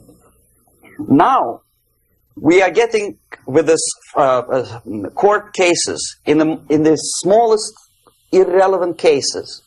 We cannot solve our problems anymore. The society at large becomes more and more antagonistic between individuals, between groups of individuals, and the society at large. The media puts himself in the opposition to the society in general, at large. Separate, alienated. Okay? On that stage, you remember I was talking a couple of hours ago about the sleepers. That's when the students from, say, United States, if they are trained in Lumumba University, or developing nations, that's the students I was dealing with, are being sent back from the Soviet Union here. Or if they were already in the United States, in the country, which is the object of subversion, they spring to action. The sleepers go up. They slept for 15 to 20 years. Now they become leaders of groups, preachers, I don't know, public figures. Prominently they actively include themselves in a political process. All of a sudden we see a homosexual. 15 years ago he did his dirty job and nobody cared. Now he makes it a political issue. He demands recognition, respect, human rights, and he rallies a large group of people. And there are violent clashes between him and police, his group and ordinary people, no matter what. It's black against white, yellows against green, doesn't matter where the division line goes. As long as this group come into antagonistic clash, sometimes militantly, sometimes with firearms, that is destabilization process. The sleepers, many of whom are simply KGB agents, become leaders of the process of destabilization. Doesn't mean that Comrade Andropov sends Comrade Ivanov to the United States. The person who takes care is already here. He is a respected citizen of the United States. Sometimes he gets money from various foundations for his legitimate struggle for, I don't know, human rights, women's rights, kid lib, prison lib, whatever. There are sympathetic Americans who donate their money to him. This stabilization process usually leads directly to the process of crisis. In case of developing nations, that's the area where I was active. The process starts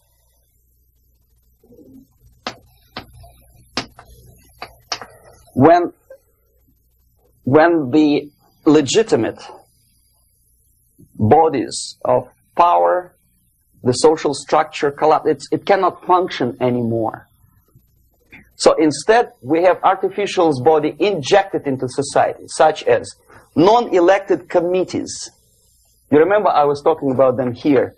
Social workers who are not elected by people, media who are self-appointed rulers of your opinion, some strange groups which claim that they know how to lead society forward. They don't usually. All they care is how to collect donations and sell their own concocted ideology, mixture of religion and ideology. Here, we have all this artificial's body claiming power. If the power is denied to them, they take it by force. In case of Iran, for example, all of a sudden we have revolutionary committees. What kind of revolution? There was no revolution yet, and yet they had the committees.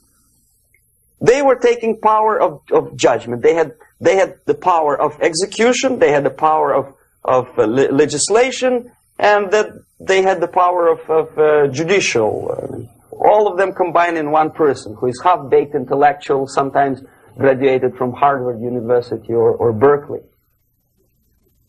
He comes back to his country and he thinks that he knows the answer to all the social, economical problems. Okay? Crisis is when society cannot function any more productively. It collapses, obviously. That's the word for crisis.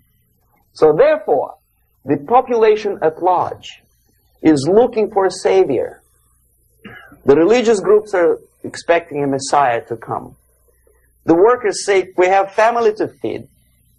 Let's have a strong government, maybe socialist government, centralized. When somebody put the employers on their place and let us work. We are sick and tired of going to strike and missing overtime and all that stuff. We need some strong man, strong government, a leader, a savior is needed. Population is sick and tired already. And here we are. We have a savior. Either a foreign nation comes in, or the local group of leftists, Marxists, no matter what they call themselves, Sandinista, a reverend or some sort, Bishop Muzureva, like in Zimbabwe, doesn't matter. A savior comes and says, I will lead you. So we have two alternatives here. Civil war and invasion. Okay? See how it goes? Civil war, we know what it is. Lebanon is the best example. The civil war, which was artificially implanted in Lebanon by injection of force of PLO, Palestinian Liberation Organization. Invasion we had in many other countries like Afghanistan, name any East European country, it was invaded by the Soviet army. But the result is the same. The next stage is normalization. Normalization is a very ironic word, of course. It is borrowed from 1968 situation in Czechoslovakia, when the Soviet propaganda and after them New York Times declared the country is normalized. The tanks moved into Prague, so there is no more Prague Spring, there is no more violence. Normalization. At that stage, the self-appointed rulers of the society don't need any revolution anymore. They don't need any radicalism anymore. So this is the reverse from destabilization. Basically, it is stabilizing the country by force. So all the sleepers and activists and social workers and liberals and homosexuals and professors and Marxists and Leninists are being eliminated physically sometimes. They've done their job already. Okay? They are not needed anymore. The new rulers need stability to exploit the nation, to exploit the country, to take advantages of the victory. Okay? So no more revolutionaries, please. And that's exactly what happens in a number of countries. You remember Bangladesh? This is the crisis in which I was instrumental. First they had Mujibur Rahman. In 1971, he was the leader of People's Party, Awami League, with mustache like Stalin. He was in Russia many times. In 5 years, he was shot by his former colleagues, Marxists. He fulfilled his function. In Afghanistan, it happened 3 times. First there was Taraki, then there was Amin, now there's Babrak Karmal. They killed each other successively, one after another. The moment he fulfills his duty, the first one demoralized country, the second destabilized, the third one brought it to crisis. Goodbye, comrades. Babrak Karmal comes from Moscow and put into the seat of power. Same thing happened in Grenada recently. Maurice Bishop, Marxist, was killed by Austin, what's his name, General something, who was also a Marxist. Right? So no more revolutions, please. Normalization now. From now on, no more strikes, no more homosexuals, no more women lib, no more kid lib, no more lib, period. Good, solid, democratic, proletarian freedom. That's it. Now, to reverse this process takes enormous effort.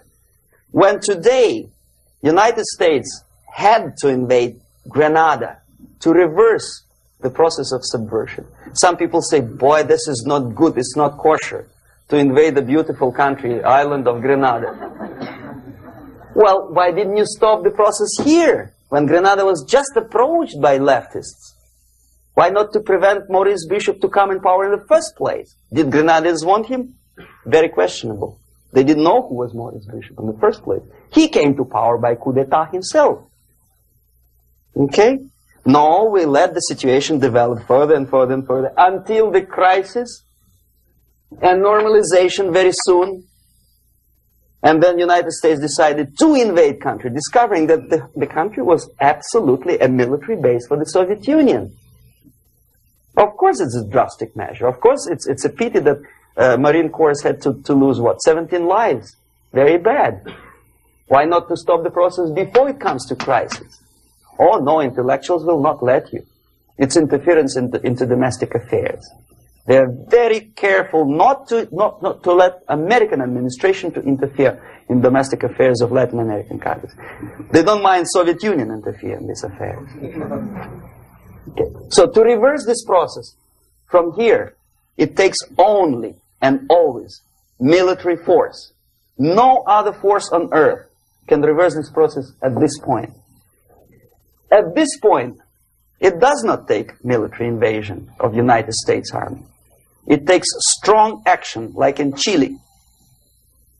A CIA covert involvement to prevent the savior from outside to come into power and to stabilize country before it erupts into civil war.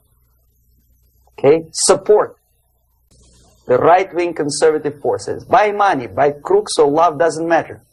Stabilize the country. Don't let the crisis develop into civil war or invasion. Oh no, your liberals will say it's against the law. The Congress will not appropriate money for covert actions of CIA. Why not? Should we wait till the normalization come and Soviet tanks land in Los Angeles airport? Now, at that point, at the point of destabilization, also the process could be reversed. Again, easily than this. No CIA involvement at this point. You know what it takes here? Restriction of some liberties for small groups which are self-declared enemies of the society. As simple as that. Oh no, the media and liberals will tell you this is against the American Constitution. How can we, by force, deny the civil rights to criminals, for example? It's not good. Okay? So we allow them to. Okay, if you allow the criminals to have civil rights, go on and bring the country to the crisis. This is a bloodless way to do. Curb the rights. I mean, not to put them in prison. No, I'm not talking about putting all the gays from San Francisco in the concentration camp.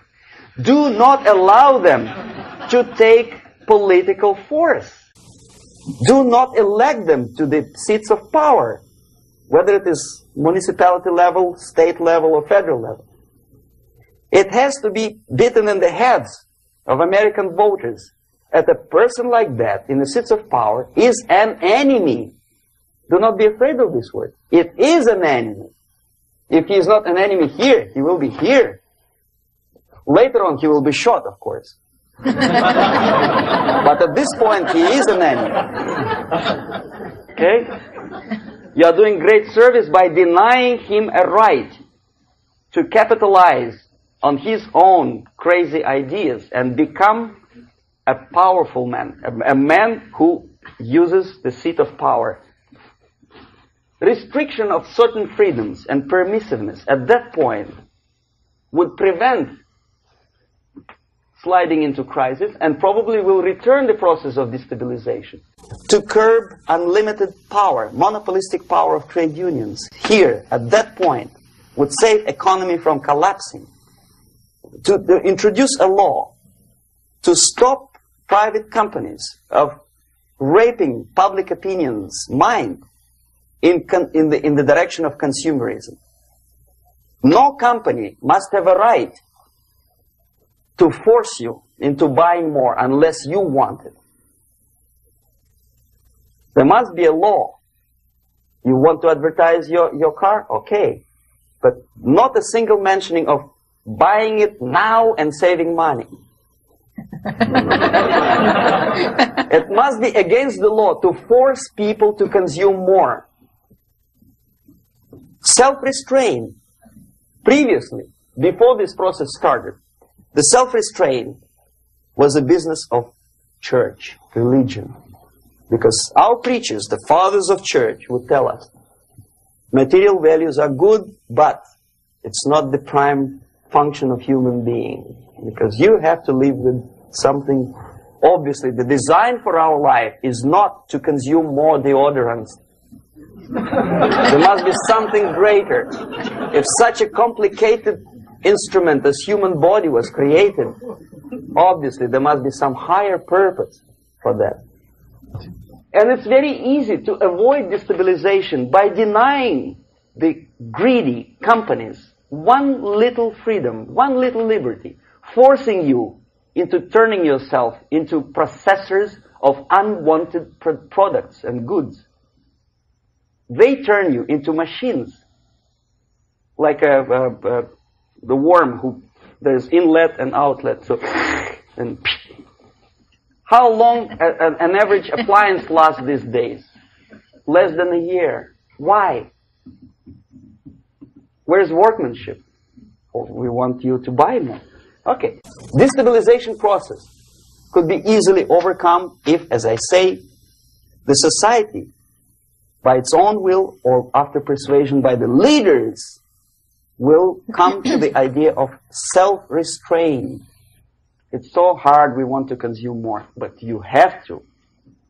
Unless you will come to this stage, when, as we say in Russia, if Sahara Desert ever becomes a communist state, there will be shortage of sand. So you have to curb your...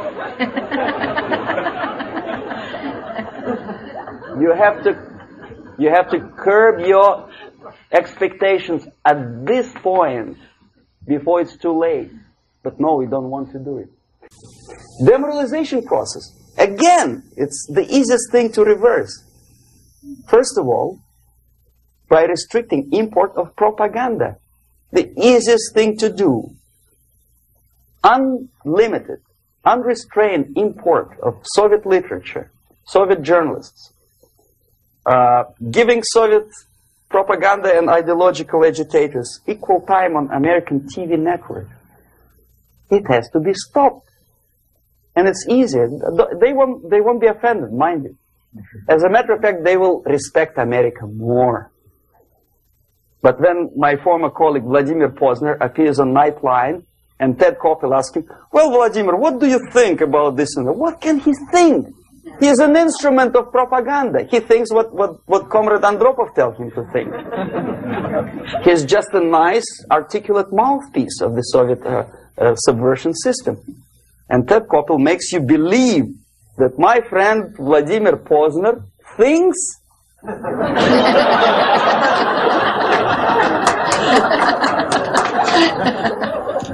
the process of demoralization may not have started at all if at that point the country, which is a recipient of subversion, actively, not violently, but actively, prevents importation of foreign ideology. I don't want America to follow the pattern of ancient Japan. You don't have to shoot every foreigner when it approaches the sacred borders of the United States.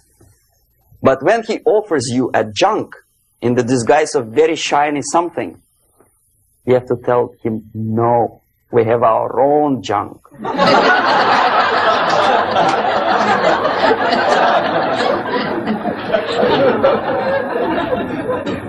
At that point, the society is strong, brave, and conscientious enough to stop importation of ideas which are foreign.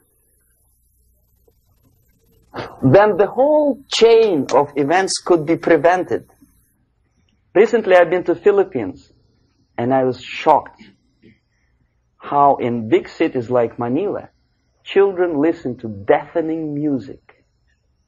A melodious nation with long traditions of good, nice ethnic music, introduced by Spanish long time ago, maybe 2 centuries, 3 centuries ago, I don't remember how long.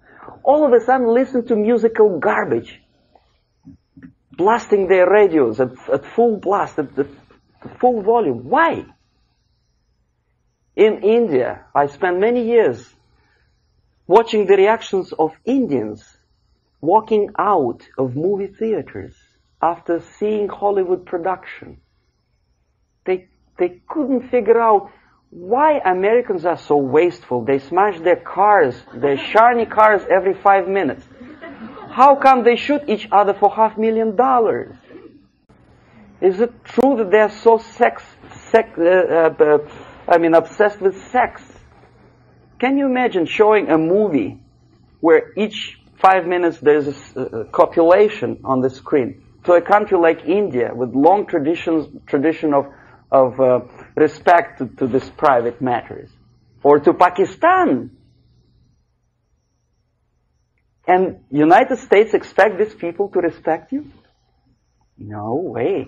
Oh yes, they will see the movie. They'll pay 5 rupees to see that garbage. But they walk out and will tell their kids, don't respect Americans. Don't be like Americans.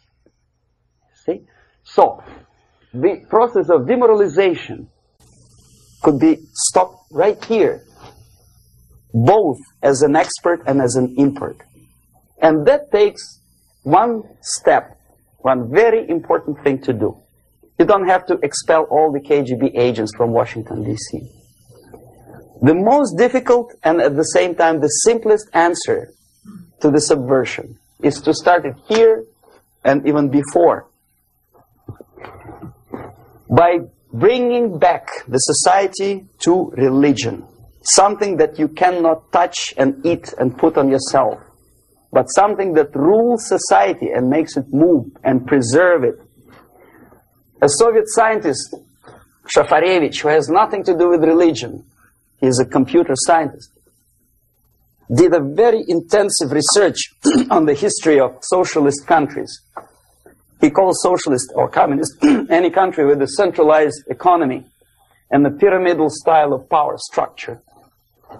And he discovered, actually he didn't discover it, he just brought to attention of his readers, that civilizations like Mohenjo-Daro in the river Indus area, like Egypt, like Maya, Incas, like Babylonian culture, collapsed and disappeared from the surface of Earth. The moment they lost religion, as simple as that, they disintegrated. Nobody remembers about them anymore. Well, distantly. So, the ideas are moving society and keeping mankind as society of human beings, intelligent, moral agents of God. The facts, the truth, the exact knowledge may not. All the sophisticated technology and computers will not prevent society from disintegrating and eventually dying out. Have you ever met a person who would sacrifice his life, freedom, for the truth like that? This is truth. I never met a person who said, this is truth and I'm ready to shoot me. To defend the truth. Right? But millions sacrifice their life, freedom, comfort, everything for things like God. Like Jesus Christ. It's an honor. Some martyrs in the Soviet concentration camp died. And they died in peace, Unlike those who shouted, "Long live Stalin," knowing perfectly well that he may not live long. Something which is not material moves society and helps it to survive. And the other way around, the moment we turn into 2 by 2 is 4 and make it a guiding principle of our life, our existence, we die. Even though this is true, and this we cannot prove. We only can feel and have faith in it. So the answer to ideological subversion, strangely enough, is very simple. You don't have to shoot people, you don't have to aim missiles and Pershings and cruise missiles at Andropov's headquarters. You simply have to have faith and prevent subversion. In other words, not to be a victim of subversion. Don't try to be a person who in judo is trying to smash your enemy and being caught by your hand. Don't strike like that. Strike with the power of your spirit and moral superiority. If you don't have that power, it's high time to develop it. And that's the only answer. That's it. Thank you.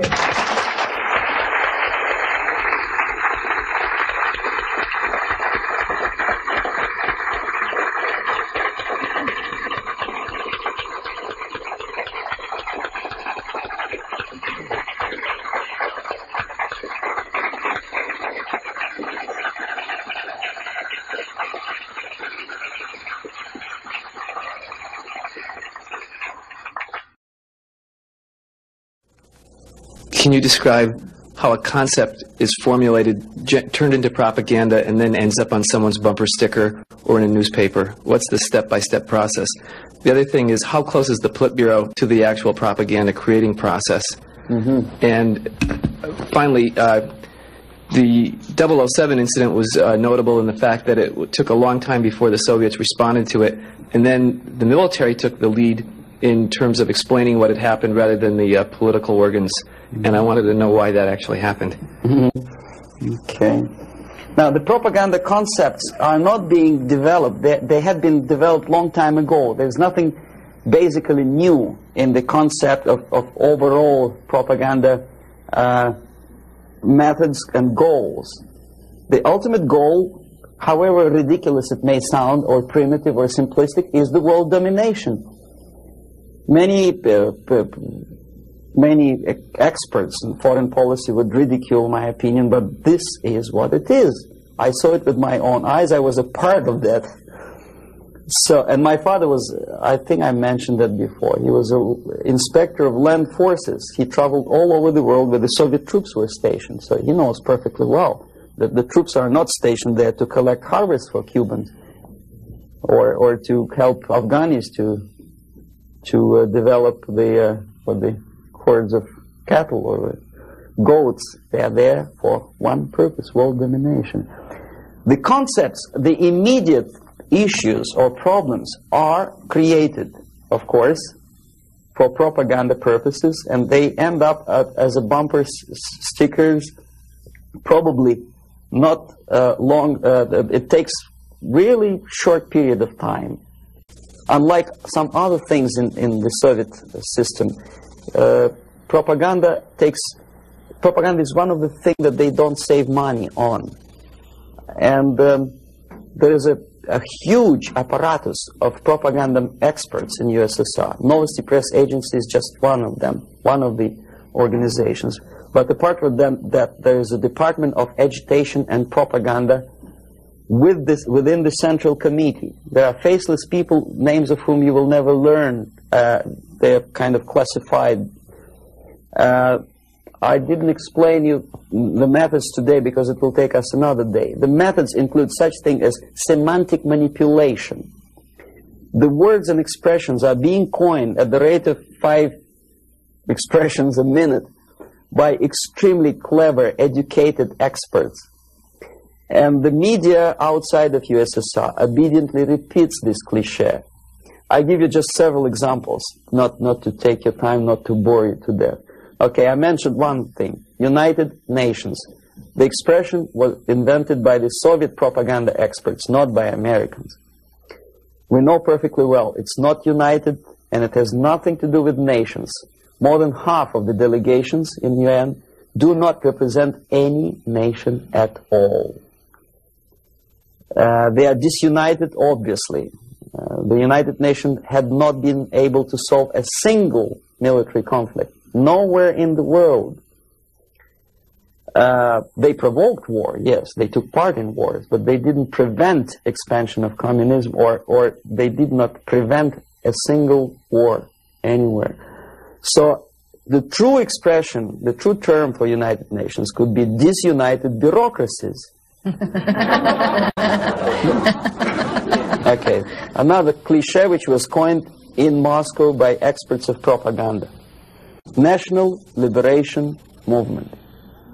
It's not national because most of the leaders do not necessarily belong to the ethnic group which they lead, number one. Number two, they are unpatriotic and unnationalistic because they obey orders from a foreign country, USSR.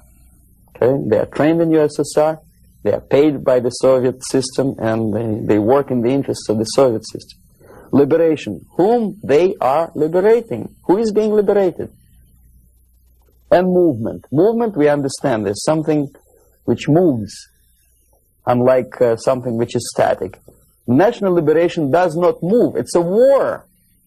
If you call war a movement, probably. But it has nothing to do with the concept of movement in American terminology. It means a legitimate, overt, organized, voluntary movement. Right? I presume your church or your organization is voluntary. Nobody keeps you here by force.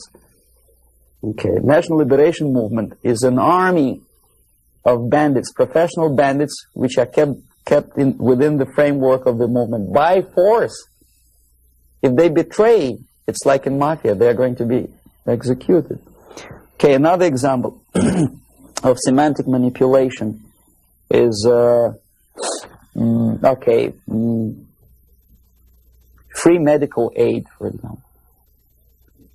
You think it's an American democratic expression? No way. The term was coined by the communists long time ago, at the time of Comintern. There's nothing free in this world. Everybody knows it. Least of all medical aid. It's a very expensive thing to render medical assistance to other people. Somebody, sometime, somewhere has to pay for it. Who? Taxpayer. Obviously. There are many other things that are being coined by the Soviet propaganda apparatus. Unfortunately, see, if I call myself a genius writer, for example, Los Angeles Times would not call me that, right? They will call me a strange, crazy Russian who calls himself a genius. Then why the hell they call liberation movements what they call themselves? Just because they are many? The logic is twisted. The stickers on the bumpers, I don't know. It depends on the ability of local forces to toe the foreign policy. How close is Politburo to implementation of propaganda actions? Very distant. See, Politburo is a group of self-imposed dictators. They don't really decide anything. The only objective of their existence and their life and their struggle is to stay in power. Unlike American politician who has two objectives. First, to be elected, and second, to be re-elected. The Soviet politician doesn't have the first objective. He does not have to be elected. He just makes his way in the party structure all the way up. The election doesn't bother him at all. So the only purpose of his life is to stay where he is and don't rock the boat. They don't make decisions. The decision-making level are the faceless group of experts, as I tried to explain to you. And the Politburo gives only the basic directions, what to be done, and the obedient servants of the highest caliber, intellectuals, are dutifully developing these things. some independently thinking progressive academics in the United States think that come socialism they will be able to preserve their integrity and independence. It's wishful thinking. They will become obedient servants of the system that they are trying to force upon you. The Korean airliner incident, from my viewpoint, is not an incident at all. I believe it's a carefully planned and premeditated provocation. I'm not sure whether they did it. They killed 268 people just to get rid of Larry McDonald, but it's feasible. I wouldn't be surprised if they killed more than 60 millions of their own men just to implement rotten ideas of Marx and Engels. You know, what would 268 people matter? Second, it is not a military blunder, and the order was not given by military. Never a single military officer of the highest caliber will take responsibility to shoot a civilian airliner. My father was an officer of general staff of the Soviet Army. I know perfectly well what I'm talking about. No officer would take responsibility. He'll be shot tomorrow. Are you kidding? The order was given by a civilian, by party apparatchik of the highest caliber, and I wouldn't be surprised it was Andropov. In any case, Andropov knew perfectly well what went on. The Soviet power structure resembles a triangle. Unlike a love triangle in real life drama, it's a hate triangle. The seats of power are party, Communist Party, elite, of course, not the rank and file party, but the top of the pyramid. The KGB and the military, they hate each other, and each of them hate the other two. The most powerful is the party. This is the real power. The army and the KGB supposedly are servants of the party and the tools, the instruments of their power. But in fact, sometimes they are the power themselves. Andropov belongs to the most hated triangle, the KGB. My father hated KGB because he was military. Both of them, KGB and military, hate the party. Why? Because unlike in the United States, the party is the most adventuristic people. They want to invade countries. They give the orders for all kinds of adventures outside of USSR borders. They know perfectly well that comes war, they will go to bunkers and eat caviar and enjoy life, whereby military will burn in flames of nuclear war. Marshal Grechko was against invasion into Czechoslovakia because he knew that he will have to demoralize his army. And the first two divisions, after facing the reality and seeing that Czechoslovakia is not being invaded by Americans, will get corrupted. So you have to replace them with other two divisions. And if you stay long enough, you will corrupt the whole Soviet army. He said, no, don't invade Czechoslovakia. But Comrade Brezhnev said, who the hell they are? They think they deserve more sausages and butter. So show them thanks. So he did, he obeyed. The KGB and the army sometimes are in cahoots against the party. The recent rumor that Andropov was shot by son of Brezhnev is an indication that the other two corners of the power structure were really sick and tired of the Andropov's KGB purges. You know, there were purges. Many people lost their jobs, and some were arrested, and some committed suicide in the span of some 10 months since Andropov was sentenced to power. So that gives you an idea of the Korean airliner incident is premeditated provocation to create an international tension, because the only power on earth which is interested in provoking conflicts and preserving tension is the Soviet junta. That's the only justification of them being in power. If there is no enemy outside, they have to create him. If there is no war, they have to provoke it, to scare the hell out of taxpayers inside, and to keep themselves in power. There are so many theories. One of them is expressed by I wouldn't say a friend of mine, but I know him. There's another defector, Nikolai Khokhlov, who defected long time before I even joined KGB. He was also a KGB in Western Europe. Now he teaches psychology in one of California universities. He thinks that the Soviet Union developed an ESP, would you believe it, system of influencing the perception and minds of people.